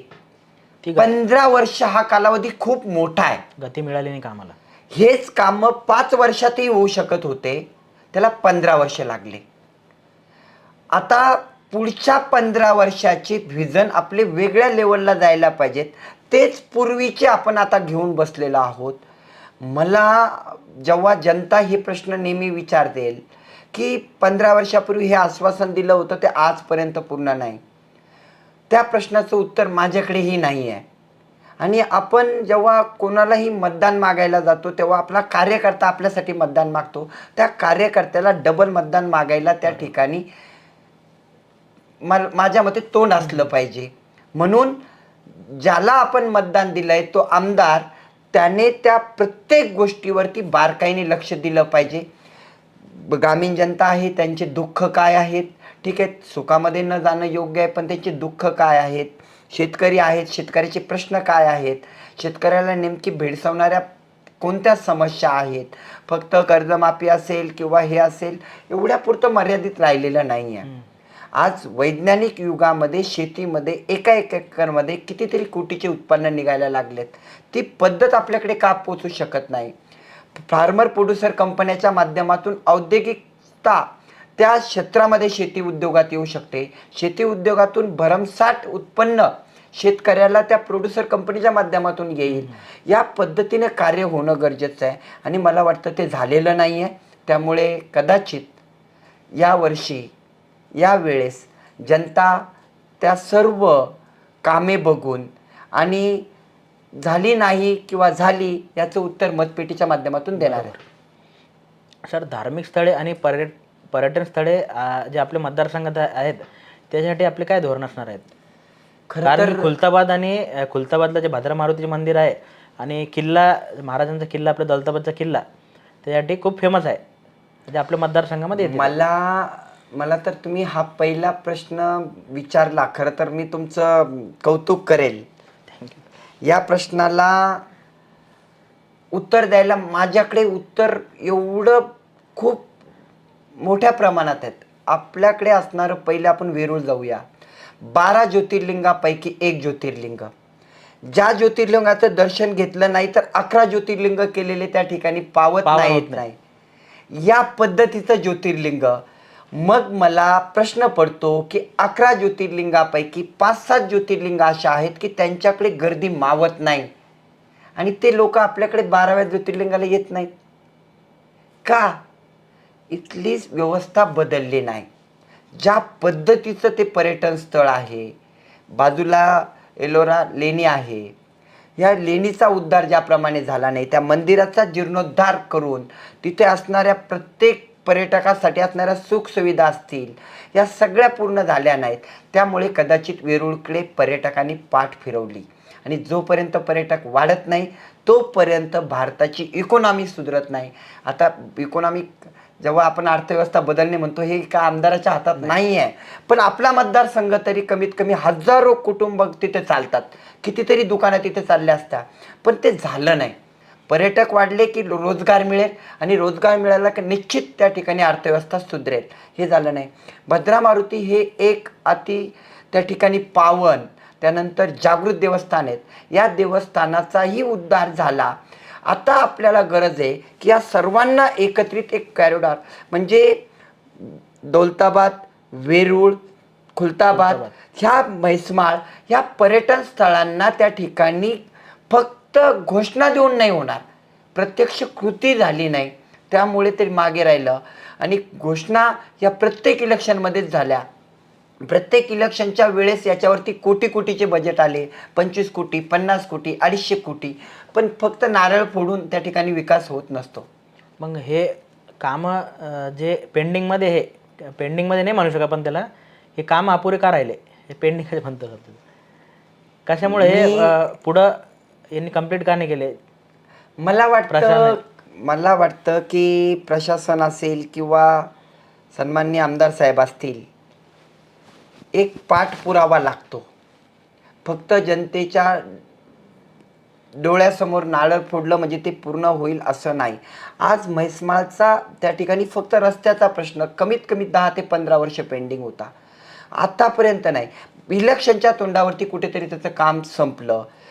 रस्ताच नाही तो वरचं पर्यटकाचं काय, मग तिथे असणाऱ्या सुखसुविधा काय? मला असं वाटतं की खूप सारे उद्योजक त्या म्हैसमाळच्या नगरीमध्ये येऊन उद्योग करू शकतात, पण तिथे जाण्या येण्याची सुविधा, त्यांना लागणारं साहित्य, वीज, पाणी, सगळे प्रश्न एकदा जर मिटले असते तर गेल्या या 15 वर्षामध्ये किंवा येत्या 10 वर्षामध्ये नक्कीच त्या ठिकाणी खुलताबाद तालुका या महाराष्ट्राच्या नकाशामध्ये त्या ठिकाणी मोठ्या ताकदीने उभा राहिला असता आणि ओळख झाली असती, पण ती आतापर्यंत झालेली नाही. आणि सर फर्स्ट टाइम वोटरला तुम्ही काय संदेश द्याल? मी मतदार बंधूंना, जेवढे मतदार आहेत, माझे आईवडील असतील, माता आईवडिला समान असणारी जनता असेल, माझे तरुण मित्र असतील, यांना एकच सांगेल, पहिले मतदान करणारे 18 वर्षाचे नवीन मतदार असतील यांना एकच सांगेल, मला मतदान करा मी म्हणतच नाही आहे. तुम्ही तुमच्यासमोर 3 उमेदवार त्या ठिकाणी आलेले आहेत. या 3 उमेदवारांचे त्या ठिकाणी फोटो तुमच्याकडे घराघरात त्यांनी पोचवलेत, त्यांचे कार्ड त्यांनी पाठवले असतील. तिघांकडे एक वेळेस बारकाईने बघा. जो तुमच्या भविष्याचा विचार करेल, तुमच्या कुटुंबाचा विचार करेल, तुमच्या गावाचा विचार करेल, तुमच्या त्या मतदारसंघाचा विचार करेल आणि तो फक्त बोलणार नाही तर काम करेल, त्यात जर माझं नाव या दोघांपेक्षा 1% जरी जादा असेल तर मला मतदान करावं, एवढंच मी त्यांना सांगेल. आणि सर आपण जी पत्रकार परिषद घेतली होती त्याच्यामध्ये आपण म्हटले होते की तुम्ही कोणावर बी टीका करणार नाही. आणि कारण पण टीका करणं हा निवडणुकीचा हा खूप महत्त्वाचा भाग असतो. तर असं का सर टीका का करणार नाही? मला एकच म्हणायचं आहे, का कोणावरती टीका करणं, त्यांनी 10 शिव्या देणं, 10 मी देणं, आणि हे कितपर्यंत चालायचं आहे? लोकांना आपल्याला विकासावरती बोलायचं आहे. बरोबर. विनाकारण खोटे आरोप, खोट्या गोष्टी कितीतरी माझ्यासोबत घडल्यात, करून आणल्यात, यांनी काही होत नाही. जनता सर्व जाणते आणि मला माहिती आहे यावेळेस जनता त्या मतपेटीमधून ते दाखवून देईल. बरोबर आहे, 100%. तर मागच्या कित्येक वर्षापासून स्थानिक लोकांसोबत जो आपला दांडगा जनसंपर्क आहे, तर तो आता ह्या निवडणुकीत तुम्हाला कसा कामा येत आहेत? मला अपेक्षित होतं की कोणी म्हणतात की जेव्हा विधानसभेची निवडणूक, आमदारकीची निवडणूक 15 वर्ष, 10 वर्ष, 5 वर्ष तयारी करून लढवावी लागते. मला वाटतं माझ्यासाठी 20 दिवस खूप आहेत. 20 दिवसामध्ये मी त्यांच्यापर्यंत पोचतो आहे आणि माझा तरुण मित्र वर्ग, मला त्या ठिकाणी जाणणारा वर्ग तिथे पोचायला काही दिवसामध्ये पोचेल आणि येत्या 4 ते 5 तारखेपर्यंत मतदारामध्ये हे चित्र स्पष्ट असेल की सोनवणे सर या मतदारसंघातून मोठ्या मताधिक्याने विजयी झालेले आहेत निकालाच्या आधी. सर पण सर एक अजून एक प्रश्न आहे की पाण्याचा जो प्रश्न राहतो तो सर्वात प्राईम प्रश्न आपण घेतो, पण तो प्रश्न तुम्ही कसं सोडवणार आहात? आणि सर एक मला तुम्हाला सांगायचं आहे की आम्हाला जी माहिती प्राप्त आहे की तुम्ही पाणी फाउंडेशनच्या माध्यमातून तुम्ही ZP मेंबर असताना तुम्ही खूप असे हे कामं मार्गी लावले आहे, पण हे लोकांपर्यंत पोहोचले नाही. पाणी फाउंडेशन ही सर्वात चांगली योजना आहे. मला तर वाटतं ही गव्हर्नमेंटपेक्षाही ज्या आमिर खान यांनी काढलेली योजना ही महाराष्ट्रामध्ये सगळ्यात सफल योजना, सगळ्यात चांगली योजना आहे. ज्यावेळेस मी जिल्हा परिषद सदस्य होतो, सो खर्चाने मी काही कामं करण्याचा प्रयत्नही केला. ज्या गावांना त्या ठिकाणी मदत करता येईल, मग ते श्रमदानाच्या माध्यमातून असू द्या, तेही करण्याचा प्रयत्न केला आणि या योजनेमधून बऱ्याचशा गावांना त्या ठिकाणी फरक जाणवला. आमचे मित्र संतोष जोशी, गुळेगावचे सरपंच, त्यांनी याच्यात पुढाकार घेतला. ते गाव आज सुजलाम सुफलाम बनलेलं आहे. अशाच पद्धतीनं प्रत्येक मतदारसंघात, प्रत्येक गावात चांगले कामं होणं गरजेचं आहे. गदाना हे गाव, तिथले माझे मित्र राजूभाऊ चव्हाण असतील, अजून प्रकाश चव्हाण असतील, बाकीचे बरेच जण त्यामध्ये गुंतवून घेतलं यांनी आणि यांनी पण बरेचसे कामं केले. त्यामुळे ते गाव सुजलाम सुफलाम झालं. पूर्ण जनतेचा सहवास होता आणि अशाच पद्धतीने पाण्यावरती काम होणं गरजेचं आहे. फक्त पाणी पाणी पाणी ओरडून होणार नाही किंवा पाण्याबद्दल खूप मोठ्या मोठ्या गोष्टी करून होणार नाही. त्यावरती कॉन्क्रीट एक उपाय काढून त्यावरती डायरेक्टली अंमलबजावणी झाली पाहिजे. पण सर पाणीसोबतच तुम्ही खूप विकास कामे केले, पण ते लोकांपर्यंत का पोहोचले नाही? अशी जी आम्हाला माहिती प्राप्त आहे की तुम्ही हे म्हणजे ज्याला आपण म्हणतो गुप्तहेर आमचे, त्यांनी आम्हाला सांगितलं की खूप तुम्ही कामं केले, पण ते का लोकांपर्यंत तुमचे कामं, विकास कामे पोहोचले? माझं हे तत्वच नाही आहे की खूप मोठ्या मोठ्या पाट्या लावायच्या, त्यानंतर मोठे उद्घाटनं करायचे आणि उद्घाटनात जाऊन डायरेक्ट नारळी फोडायचे. मला 10 नारळ फोडण्यात माझी आवड नाही आहे. मी ज्या वेळेस लोकांना दाखवण्याचा प्रयत्न केला की मी गॅरंटीने सांगतो माझ्या जिल्हा परिषद काळात मागील 50 वर्षात जे कार्यकाळात काळमान नसेल झाले ते माझ्या 5 वर्षात झालेत. त्यातही मला फक्त 3च वर्ष भेटले. 2 वर्ष कोरोना काळात गेले आणि 3 वर्षात मी ते करून दाखवलेलं आहे. यापेक्षाही जास्त करू शकत असतो, पण थोडासा सपोर्ट त्यावेळेस जर मला अजून झाला असता तर नक्कीच त्या लोकांचे राहिलेले प्रश्न मी ते पूर्ण केले असतील. वेळ गेलेली नाही आहे. आमदार झाल्याच्या नंतर या मार्गावरती नक्कीच त्या ठिकाणी पूर्णत्व येईल आणि परत एक नवीन इतिहास घडेल. सर, आपण एक ओबीसी चेहऱ्याचे उमेदवार आहोत. आपल्याला मतदारसंघामध्ये लोक ओबीसीचा चेहरा म्हणून आपल्याला एक बघत आहेत. तर सर, मतदारसंघातील मराठी मतदाराचे जे समीकरण असेल त्याच्यावर आपलं काय म्हणणं आहे? खरं तर मला वाटतं की राजकारण हे जातीवर झालंच नाही पाहिजे. हा पहिला माझा मुद्दा आहे. मी ओबीसी आहे, मी कोणत्या घरात जन्म घ्यावा हा माझ्या हातात नव्हतं किंवा काय घडतं आहे त्याच्या कोणाच्या हातात नसतं.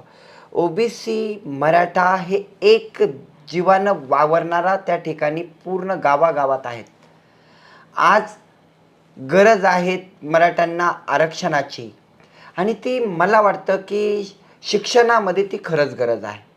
पण त्याच्या देण्याच्या ज्या पद्धती आहेत त्या कुठे ना कुठे वर्षानुवर्षे तात्कळत पडल्या. त्यामुळे हा एक आगडोंब त्या ठिकाणी तयार झाला.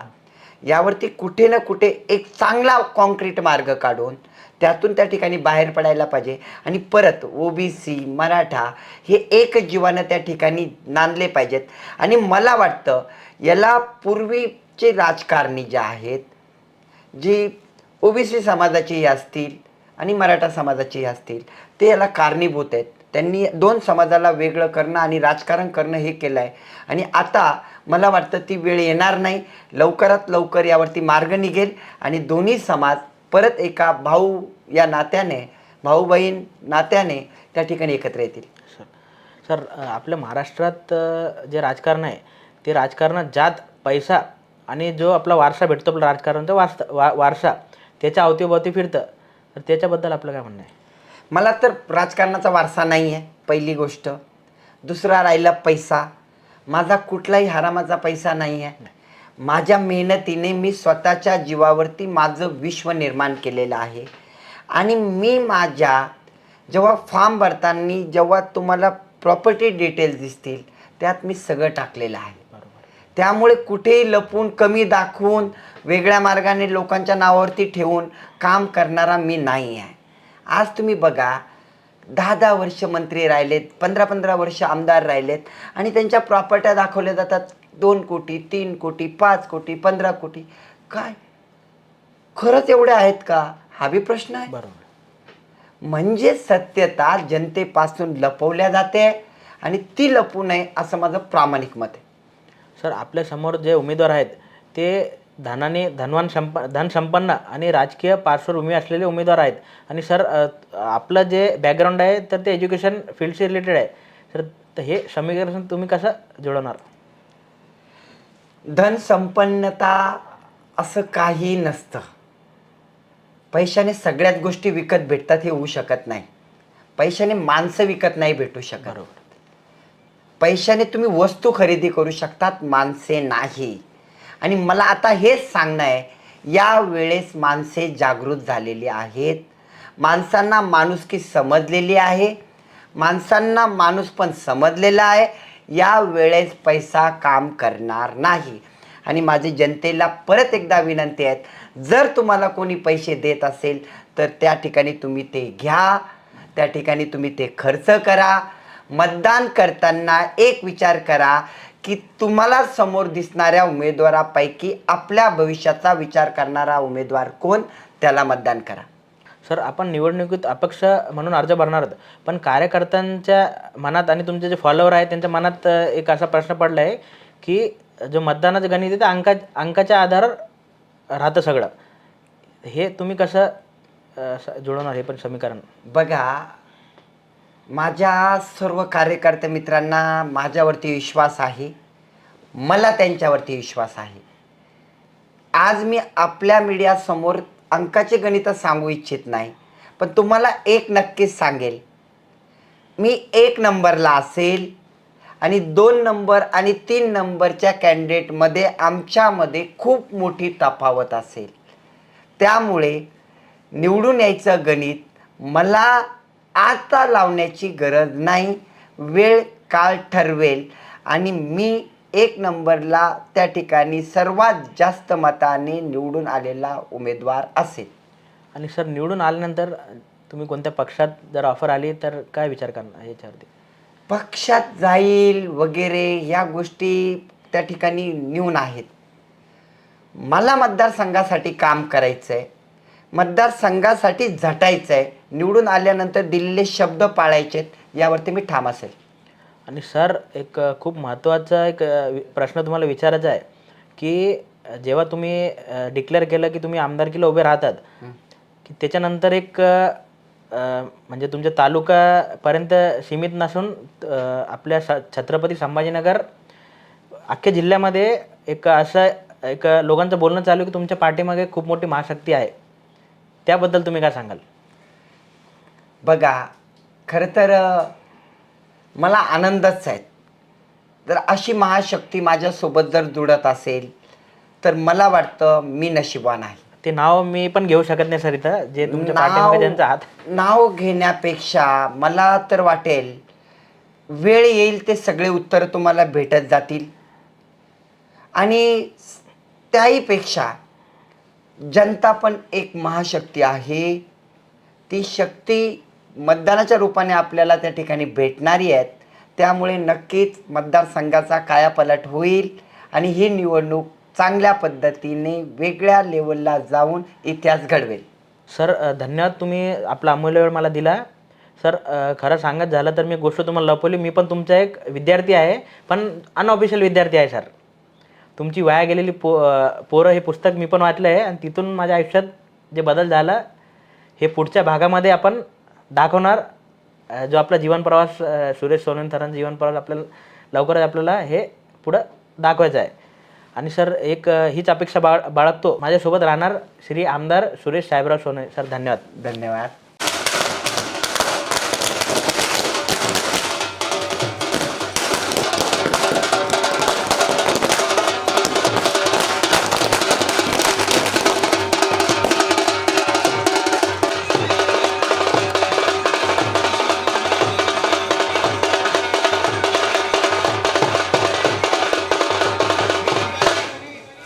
आलेल्या सर्व कार्यकर्त्यांचं सुद्धा खूप खूप स्वागत. या ठिकाणी सर्वांचे लाडके लोकप्रिय उमेदवार छत्रपती शिवाजी महाराज की छत्रपती संभाजी महाराज की डॉक्टर बाबासाहेब आंबेडकरांचा तुम्ही बघू शकता, कुठलाही पक्ष नसताना, कुठल्याही कार्यकर्त्याची मोठी फळी नसताना एवढी माणसं जगाने एकत्र करणं आणि एवढ्या माणसाला एकत्र करून त्यांची प्रगतीच्या दिशेने वाटचाल करणं खरं तर आता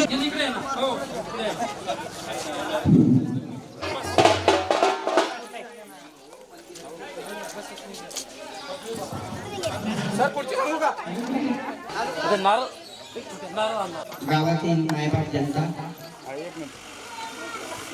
खर तर आज येण्याचं प्रयोजन त्या ठिकाणी फक्त ही धावती भेट आहे. मला कल्पना आहे की हा MIDCचा एरिया आहे कामगार वर्ग.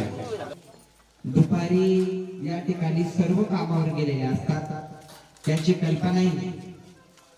पण एक धावती भेट व्हावी, आपल्या तरुणांशी मित्रांशी चर्चा व्हावी या निमित्ताने आजचा दौरा. लवकरच या MIDCच्या एरियामध्ये एक जाहीर सभेचं त्या ठिकाणी नियोजन होईल. आपल्या असणारे प्रश्न, 15 वर्ष झालेला अत्याचार, अन्याय, 17 वर्षापासून झालेला अन्याय आणि त्याचे कारण, यावरती मी आपल्या सगळ्यांसोबत संवाद साधेल. आपण मतदानाला सामोरे जातो, आपण सर्व सुज्ञ नागरिक आहात, पण वर्षानुवर्ष आपल्यावरती अन्याय होतो.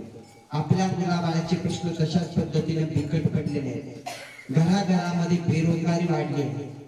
तरुणांना आज नोकरी भेटते ती 10 ते 15 हजार पगार, बस संपलं. इथून त्यांचं अस्तित्व संपवलं जातं, त्यावरतीही मला बोलायचं. तरीलाही 2-3 प्रश्न तर नेहमीच पडतात. या रामराई गावासाठी 15 वर्ष राहिलेल्या आमदारांनी किती मुलांना परमनंट करण्यासाठी फोन केला? तो उत्तरित 0. एकाही मुलाला सरकारी नोकरीत परमनंट करण्यासाठी फोन पण नसेल केला. परमनंट सोडून द्या, फेब्रुवारी 25,000 30,000ची नोकरी लागण्यासाठी किती फोन केला? तर एकही नाही. ही गॅरंटी नेहमी सांगतो. गावातून फक्त एका व्यक्तीचा किंवा 2 व्यक्तीचा फोन उचलणारा हा माणूस आपल्या मुलांच्या भवितव्यासाठी खेळतोय, भविष्यासाठी खेळतोय, त्यांचं भविष्य संपवतोय. यावरती मला त्या सभेत बोलायचं आहे. आणि हे प्रूफ मी त्या सभेमध्ये देईन की कशा पद्धतीने आपल्याला लुटलं. म्हणून आपलं कर्तव्य आहे की ती सभा आपल्या अस्तित्वाची होणार. आणि हे सांगण्यासाठी मी आज फक्त धावती भेट आपल्या सोबत ठेवली. अजून एक व्यक्ती आपल्याकडे आला, 17 वर्ष आमदार राहिला आपल्या भागाचा. त्याने काय केलं की आपल्याला मूर्ख बनवण्यासाठी निधीचा वापर करण्याचा प्रयत्न केला, लोकांना खुश करण्याचा प्रयत्न केला. 10 लाख 15 लाखाचा निधी दिला आणि एका दिवसात पळून जाणारी ही व्यक्ती आपल्या या भूमीसाठी काहीच करू शकत नाही. याच्यावरही मला बोलायचं आहे. इथं सगळे सुज्ञ तरुण मित्र बसलेले आहेत. मला आज सर्वच गोष्टी तुमच्यासमोर सांगायच्या नाही, पण तुम्हाला एक सांगतो, ही लढाई तुमच्या भावाची, तुमच्या मुलाची, अस्तित्वाची. आज तुमच्या 2 किलोमीटर अंतरावरती राहणारा मी तुमच्या समोर मतदान मागण्यासाठी येतोय, आशीर्वाद मागण्यासाठी येतोय. आणि हे 5-5 वर्ष 10-10 वर्ष 15 वर्ष 17 वर्ष न भेटणारी मतदान मागण्यासाठी येतोय. तुम्हाला तो विचार एकदा करावा लागेल. पुऱ्या तालुक्यात 2 ते 4 जण त्या ठिकाणी आमदाराचं काम पाहतात आणि सगळा तालुका चालवायला लागले. त्यांचं राज्य निर्माण झालं आणि ही हुकुमशाही मोडण्यासाठी तुम्हाला आता हे इलेक्शन हातात घ्यावं लागेल. म्हणून त्यावरती आपण विचार करूया. आज मी जास्त बोलत नाही, भरपूर गोष्टी आपल्याला मुळाफळ होईल. एक संध्याकाळचा टायमिंग, जो रात्रीचा टायमिंग असेल तो या गावाला दिला जाईल, त्यानुसार मी येईन. पण आणि मला 5 वर्ष आपल्यासोबत नाळ जोडायचे, 5 वर्ष यायचंय, फक्त मतदान मागायचं, निघून जायचं. ही परिस्थिती इतकी झालेली आहे आणि ते सगळं काही क्लिअर होईल. म्हणून परत एकदा मायबाप जनतेला एक विनंती करेल की आपल्या अस्तित्वाची लढाई तरुण मित्रांना विश्वास त्या ठिकाणी निर्माण होईल. यासाठी तुम्ही त्या युद्धामध्ये माझी साथ द्या. कारण याला युद्ध याच्यासाठी म्हणतोय की यांना यांचं अस्तित्व हाताने दिसायला लागलं, हे कोणत्याही तऱ्हेला जायला लागले. मला बळवेळी थांबवण्याचा प्रयत्न होतोय, रोखण्याचा प्रयत्न होतोय. मी कसं यांच्या प्रत्येक गावात पोहोचणार यासाठी प्रयत्न होतोय. म्हणजे अत्याचार करण्याची यांची हद्द इथपर्यंत पोहोचली की मी इलेक्शन मध्ये कसा थांबेल, कोणत्या क्षणाला थांबेल, यांचे पूर्ण प्रयत्न चालू आहेत. पण तुमचा हा मुलगा लढणार आणि तुम्ही जर साथ दिली तर जिंकणार आणि साथ आपली राहणार आहे, आपण जिंकणार. पण आज यांच्या पायाखालची वाळू सरकली. यांना माहिती आहे की 15 वर्षाची आपली मेहनत गेली, 17 वर्षाची गेली, हे कळून चुकलं. म्हणून त्यावरती बोले. लवकरच एक मोठे सभेचं नियोजन परत एकदा सांगतोय, त्यासाठी तुम्ही सज्ज असाल, मी सज्ज आहे. सत्य परिस्थिती दाखवायला आणि तुमच्या समोर यायला नक्कीच लवकर भेटूया. आज मला इथं या गावात आपल्याशी संवाद साधण्याची संधी मिळाली आणि तुमचा हा मुलगा या पावन भूमीमध्ये या मंदिराच्या समोर एक सांगतो, यांनी 5 वर्षात नाही 15 वर्षात जेवढे कामं केले असतील, 15 वर्षात 17 वर्षात, दोन्ही आमदाराचं सांगतात, दोन्ही सारखेच, एक ठग एक माटा, तेवढे काम 5 वर्षात त्याच्या 3 पटीने जास्त मी 5 वर्षात करेन हा शब्द तुम्हाला देऊन दाखवतो. तुम्ही तयारीला लागा, मी तयारी करतोय आणि ही लढाई सत्याविरुद्ध असत्याची. आपल्याला सत्याच्या बाजूने जिंकायचं एवढंच सांगतो आणि थांबतो. जय हिंद, जय भारत.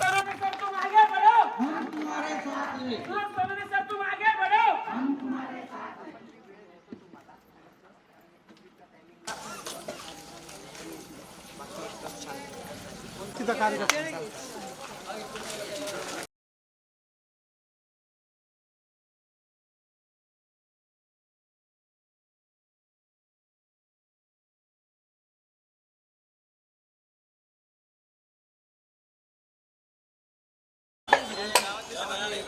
या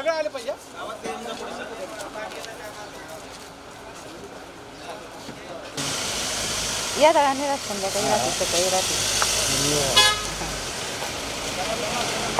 एक आदर्श लोकप्रतिनिधी कसा असावा याचे उत्तर शोधायचे झाल्यास गंगापूर खुलताबाद मतदारसंघाचे खुलताबाद तालुक्यातील भूमिपुत्र डॉक्टर सुरेश सोनवणे यांचे नाव अग्रक्रमाने घ्यावे लागेल. विधानसभा निवडणुकीच्या पार्श्वभूमीवर कोणत्या आमिषाला बळी न पडता लोकशाही बळकट करण्याचे काम करा असे आवाहन अपक्ष उमेदवार डॉक्टर सुरेश सोनवणे यांनी मतदारसंघातील जनसंवाद दौऱ्यात केलं आहे. गंगापूर खुलताबाद विधानसभा मतदारसंघात विजय अभियान दौरा अपक्ष उमेदवार डॉक्टर सुरेश सोनवणे करत आहेत. या दौऱ्यादरम्यान तिसगाव तांडा, कसाबखेडा, वेरूळ तांडा, पळसवाडी, पळसगाव, निरगुंडी, गल्लेबोरगाव, अखतवाडा या गावामध्ये मतदारांशी संवाद साधताना डॉक्टर सोनवणे यांनी सांगितले की निवडणूक ही लोकशाही बळकट करण्यासाठी आणि आपल्या हक्काच्या नेतृत्वाला संधी देण्यासाठी असते. त्यामुळे या निवडणुकीत आपण आपल्या हक्काचे मतदान हे आपल्या हक्काच्या व्यक्तीलाच दिले पाहिजे. पैशाला किंवा आश्वासनाला बळी न पडता आपल्या तालुक्याचे भविष्य घडवणारा उमेदवार आपण निवडायला हवा. प्रस्थापित राजकारणी तुम्हाला पैशाचे आमिष दाखवतील आणि आश्वासन देतील, पण भूलथापांना बळी न पडता मतदानाच्या दिवशी सजग राहा. मी जिल्हा परिषद सदस्य असताना अनेक विकास कामे केली, परंतु अनेक कामे करताना मला अडथळा निर्माण करण्यात आला. आता मी पूर्ण ताकदीने सामान्य जनतेसोबत उभा आहे. त्यामुळे तुमचा आशीर्वाद मला पुढील 5 वर्षासाठी द्या. मतदारसंघाचा कायापालट केला नाही तर पुन्हा तुमच्या समोर उभा राहणार नाही. माझ्याकडे विकासाची सर्वांगीण दूरदृष्टी तयार आहे, फक्त आपली साथ हवी आहे. यामुळे उच्च शिक्षित स्वच्छ प्रतिमा असलेल्या व्यक्तीला आपण मतदान करणे गरजेचे आहे. एक आयात उमेदवार मागील 3-4 महिन्यांपासून येऊन भूलथापा देत आहे. त्यामुळे गावात अनेक जण डंका वाजवत फिरत आहेत. दुसरे उमेदवार 15 वर्षे विद्यमान असूनही मतदारसंघाचे वाटोळे करून देखील आपल्याला आश्वासन देत आहेत. परंतु आता हीच योग्य वेळ आहे जागृत होण्याची आणि भूमिपुत्राला साथ देण्याची, असे उमेदवार डॉक्टर सुरेश सोनवणे यांनी सांगितले. गंगापूर खुलताबाद विधानसभा 2024 खरं जर बघितलं तर विधानसभेची निवडणूक ही आपल्या भवितव्यासाठी असते, आपल्या गावासाठी, गावाच्या विकासासाठी, आपल्या तालुक्यासाठी, तालुक्याच्या विकासासाठी, तसेच आपल्या मतदारसंघामध्ये होणाऱ्या बदलासाठी असते. पण आजपर्यंतची निवडणूक विकासाच्या मुद्द्यावरती न लढता या प्रस्थापितांनी स्वतःच्या फायद्यासाठी या निवडणुकीचा वापर केला आणि स्वतःचा फायदा, स्वतःचा स्वार्थ साधण्याचा प्रयत्न वर्षानुवर्ष केलेला आहे. या निवडणुकीमध्ये मी आपला मुलगा, आपल्या घरातील एक मेंबर निवडणुकीला उभा आहे आणि आपल्यासमोर या निवडणुकीच्या दृष्टीने आलेलो आहे. या निवडणुकीमध्ये आपल्याला पुढे काय करायचं आहे आणि मी काय करू शकतो, काय करणार आहे याबद्दल आपल्याशी चर्चा करायची आहे. गंगापूर खुलताबाद विधानसभा हा MIDCचा परिसर म्हणून ओळखला जातो. मोठ्या प्रमाणात MIDC इथं कंपन्या आहेत. या कंपन्यामध्ये आपल्या मुलांना रोजगार उपलब्ध करून देणे, चांगली हक्काची नोकरी मिळवून देणे हा माझा सर्वतोपरी प्रयत्न असेल. प्रत्येक गावातील तरुण कशा पद्धतीने या नोकऱ्यांची संधी त्या ठिकाणी मिळवू शकतो यासाठी प्रयत्न करेल. कंपनीचे मालक जे कंपन्या चालवतात, रोजगार उपलब्ध करून देतात, त्यांना संरक्षण देण्याची पूर्ण जबाबदारी मी स्वतः आमदार म्हणून त्या ठिकाणी निभावेल. आपल्या MIDCमध्ये आता कंपन्या तर आहेच, पण असेही युवक आहेत की जे IT कंपन्यांसाठी पुणे या ठिकाणी जावं लागतं. त्यांच्यासाठी कशा पद्धतीने IT हब निर्माण करता येईल यासाठी विधानसभेत आवाज उठवून वेगवेगळ्या पद्धतीने प्रश्न मांडून आपल्या भागात तोही प्रयत्न मी करेल. ज्या वेळेस हा झाला रोजगाराच्या बाबतीत आणि तरुण वर्गाच्या बाबतीमध्ये. दुसरा आहे मुद्दा शिक्षणाचा. शालेय शिक्षण, जिल्हा परिषद शाळा आज बुडतीच्या कागारीवरती येऊन ठेपलेल्या आहेत. यामध्ये सुधारणा करणं, शाळा डिजिटल करणं, शाळेमध्ये सुविधा उपलब्ध करून देणं आणि शिक्षणाचा दर्जा उंचावण्यासाठी सर्वतोपरी प्रयत्न होणार आहेत आणि हा बदल येत्या 2 वर्षात सुद्धा मी करेल. त्यानंतर शिक्षकांना पण संरक्षण, सरकारी नोकरी, रोजगार त्या ठिकाणी जे आहेत सरकारी नोकरदार आहेत त्यांना संरक्षण देण्याचं कार्य आणि त्यांच्या हातून जनसेवेचे कार्य करून घेणं हेही माझं काम असेल. आपण बघता प्रत्येक निवडणुकीमध्ये फक्त रस्ते आणि रस्ते याच्यावरती निवडणूक लढल्या गेली, पण रस्ते झाले कोणते आणि कोणते नाही यावरती बघावं लागेल. आज ग्रामीण भागात रस्त्यांची दुर्दशा बघता मला वाटतं 60 वर्ष आपले वाया गेलेत. प्रत्येक गावात जाणारा रस्ता बनवणे, प्रत्येक शेतात जाणारा शेत रस्ता बनवणे, त्यानंतर शिवार रस्त्यांचं जाळं विणणे हे माझं काम असेल आणि ते मी प्रामाणिकपणे त्या ठिकाणी निभावेल. या मतदारसंघामध्ये असंख्य प्रश्न त्या ठिकाणी ग्रासलेले आहेत. आपल्या मतदारसंघ हा पर्यटनाचा त्या ठिकाणी राजधानीच्या बॉर्डरवरती असणारा मतदारसंघ आहे. औरंगाबाद जिल्ह्याला या छत्रपती संभाजीनगरला पर्यटनाची राजधानी म्हणून ओळखलं जातं, पण इथलं पर्यटन कधीच वाढलं नाही आणि त्याची मुख्य मुहूर्तमेढ आहेत गंगापूर खुलताबाद विधानसभा, ज्या ठिकाणी वेरूळ येथील घृष्णेश्वर मंदिर, वेरूळ येथील लेणी, भद्रामारोटी हे पर्यटन स्थळ तर आहेच, त्याबरोबर श्रद्धेचं स्थान आणि असंख्य भाविकांचं मुख्य त्या ठिकाणी देवस्थान आहे. याचा विकास करणं, घृष्णेश्वर मंदिराला पर्यटन त्या ठिकाणी उपलब्ध करून देणं, तिथे नवीन नवीन कॉरिडॉर उपलब्ध करणं, बनवणं हे येत्या काही वर्षात तुम्हाला बनलेलं त्या ठिकाणी दिसेल आणि हा तुमचा मुलगा ते बनण्यासाठी पूर्ण प्रयत्न करेल. पर्यटनामध्ये आपलं असणारं म्हैसमाळ ठिकाण ज्यावरती फक्त बोलल्या गेलं, 15 ते 20 वर्ष वाया घातल्या गेले, त्याचा विकास करणं आणि तो विकास 15 वर्ष लागत नाहीत, फक्त 2-3 वर्षाची गोष्ट आहे, तेवढ्यातच ते करेल हाही तुम्हाला शब्द आणि त्या ठिकाणी वचन तुमचा मुलगा देतोय. यानंतर एक गोष्ट मी आपल्याला सांगू इच्छितो, एवढ्याने त्या ठिकाणी सुधारणा होईल का, तर नाही, शाश्वत विकास झाला पाहिजे. आज दलित वस्तीला खूप प्रमाणात त्या ठिकाणी निधी उपलब्ध करून देऊन दलित वस्तीचा पूर्ण सुधार करणं हे माझं आद्य कर्तव्य असेल आणि त्या बांधवांना त्यांच्या भागात त्या ठिकाणी उच्च दर्जाचं जीवन जगता यावं अशा सुविधा उपलब्ध केल्या जातील. त्यानंतर मुस्लिम वस्तीचा आपण विचार करूया. आजही तीच परिस्थिती आहे, या वस्तीकडे कोणी बघत नाही आहे, सत्ताधारी फक्त सत्ता भोगण्यात त्या ठिकाणी व्यस्त आहेत. त्या मुस्लिम वस्तीचाही विकास करून त्यांना त्या दर्जाचं त्या ठिकाणी राहणीमान उपलब्ध करून देणं माझं काम असेल.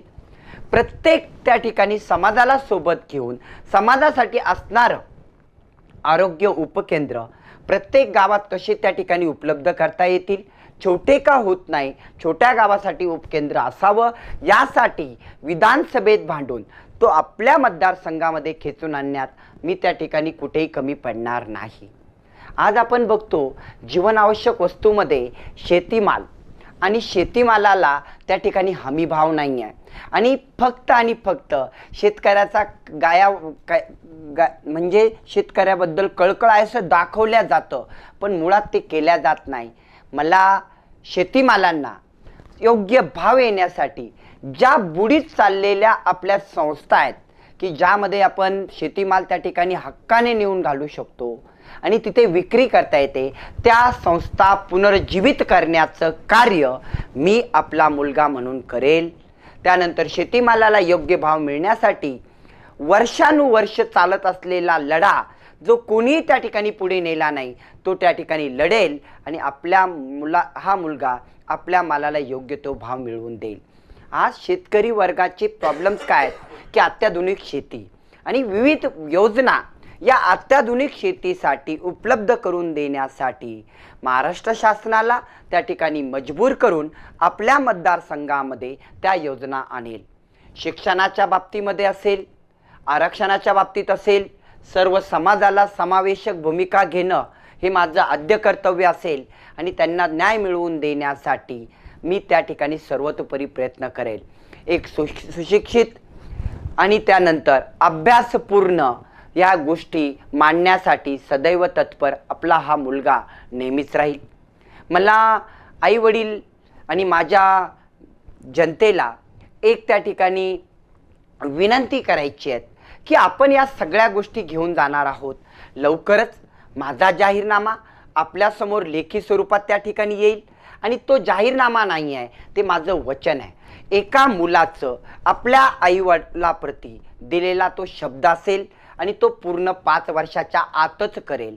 जर या 5 वर्षात मी यातली एक गोष्टही करू नाही शकलो तर पुढील वेळेस आपल्या समोर मतदान मागायला येणार नाही. आपण खूप जणांना त्या ठिकाणी 15-15 वर्ष देऊन बघितली. आता समोर असणाऱ्या उमेदवाराबद्दल मी बोलत नाही, त्यांनी किती वर्ष आमदारकी निभावली आहेत, कोण कोण तुमच्याकडे येत आहे हे तुम्ही सर्व जाणतात. मला त्यांच्यावरती बोलायचं नाही. आपण सर्व जाणतात आणि मनात तुम्ही ठरवलेल्या त्या ठिकाणी गोष्टी तुम्हाला माहिती आहेत. नक्कीच ही विधानसभा आपल्या सर्वांसाठी त्या ठिकाणी ही दीपावली नवीन दीप प्रज्वलित करणारी ठरणार आहे. म्हणून आपण नक्कीच या दीपावलीला एक संकल्प करूया आणि आपला मतदार संघाचा जीर्णोद्धार आपल्याला करायचा आहे. मी जीर्णोद्धार यासाठी म्हणतोय की फक्त आणि फक्त आश्वासनं, फक्त आणि फक्त त्या ठिकाणी आपण थापा खाल्लेल्या आहेत आणि या थापा खाण्यामध्ये मीही सहभागी होतो.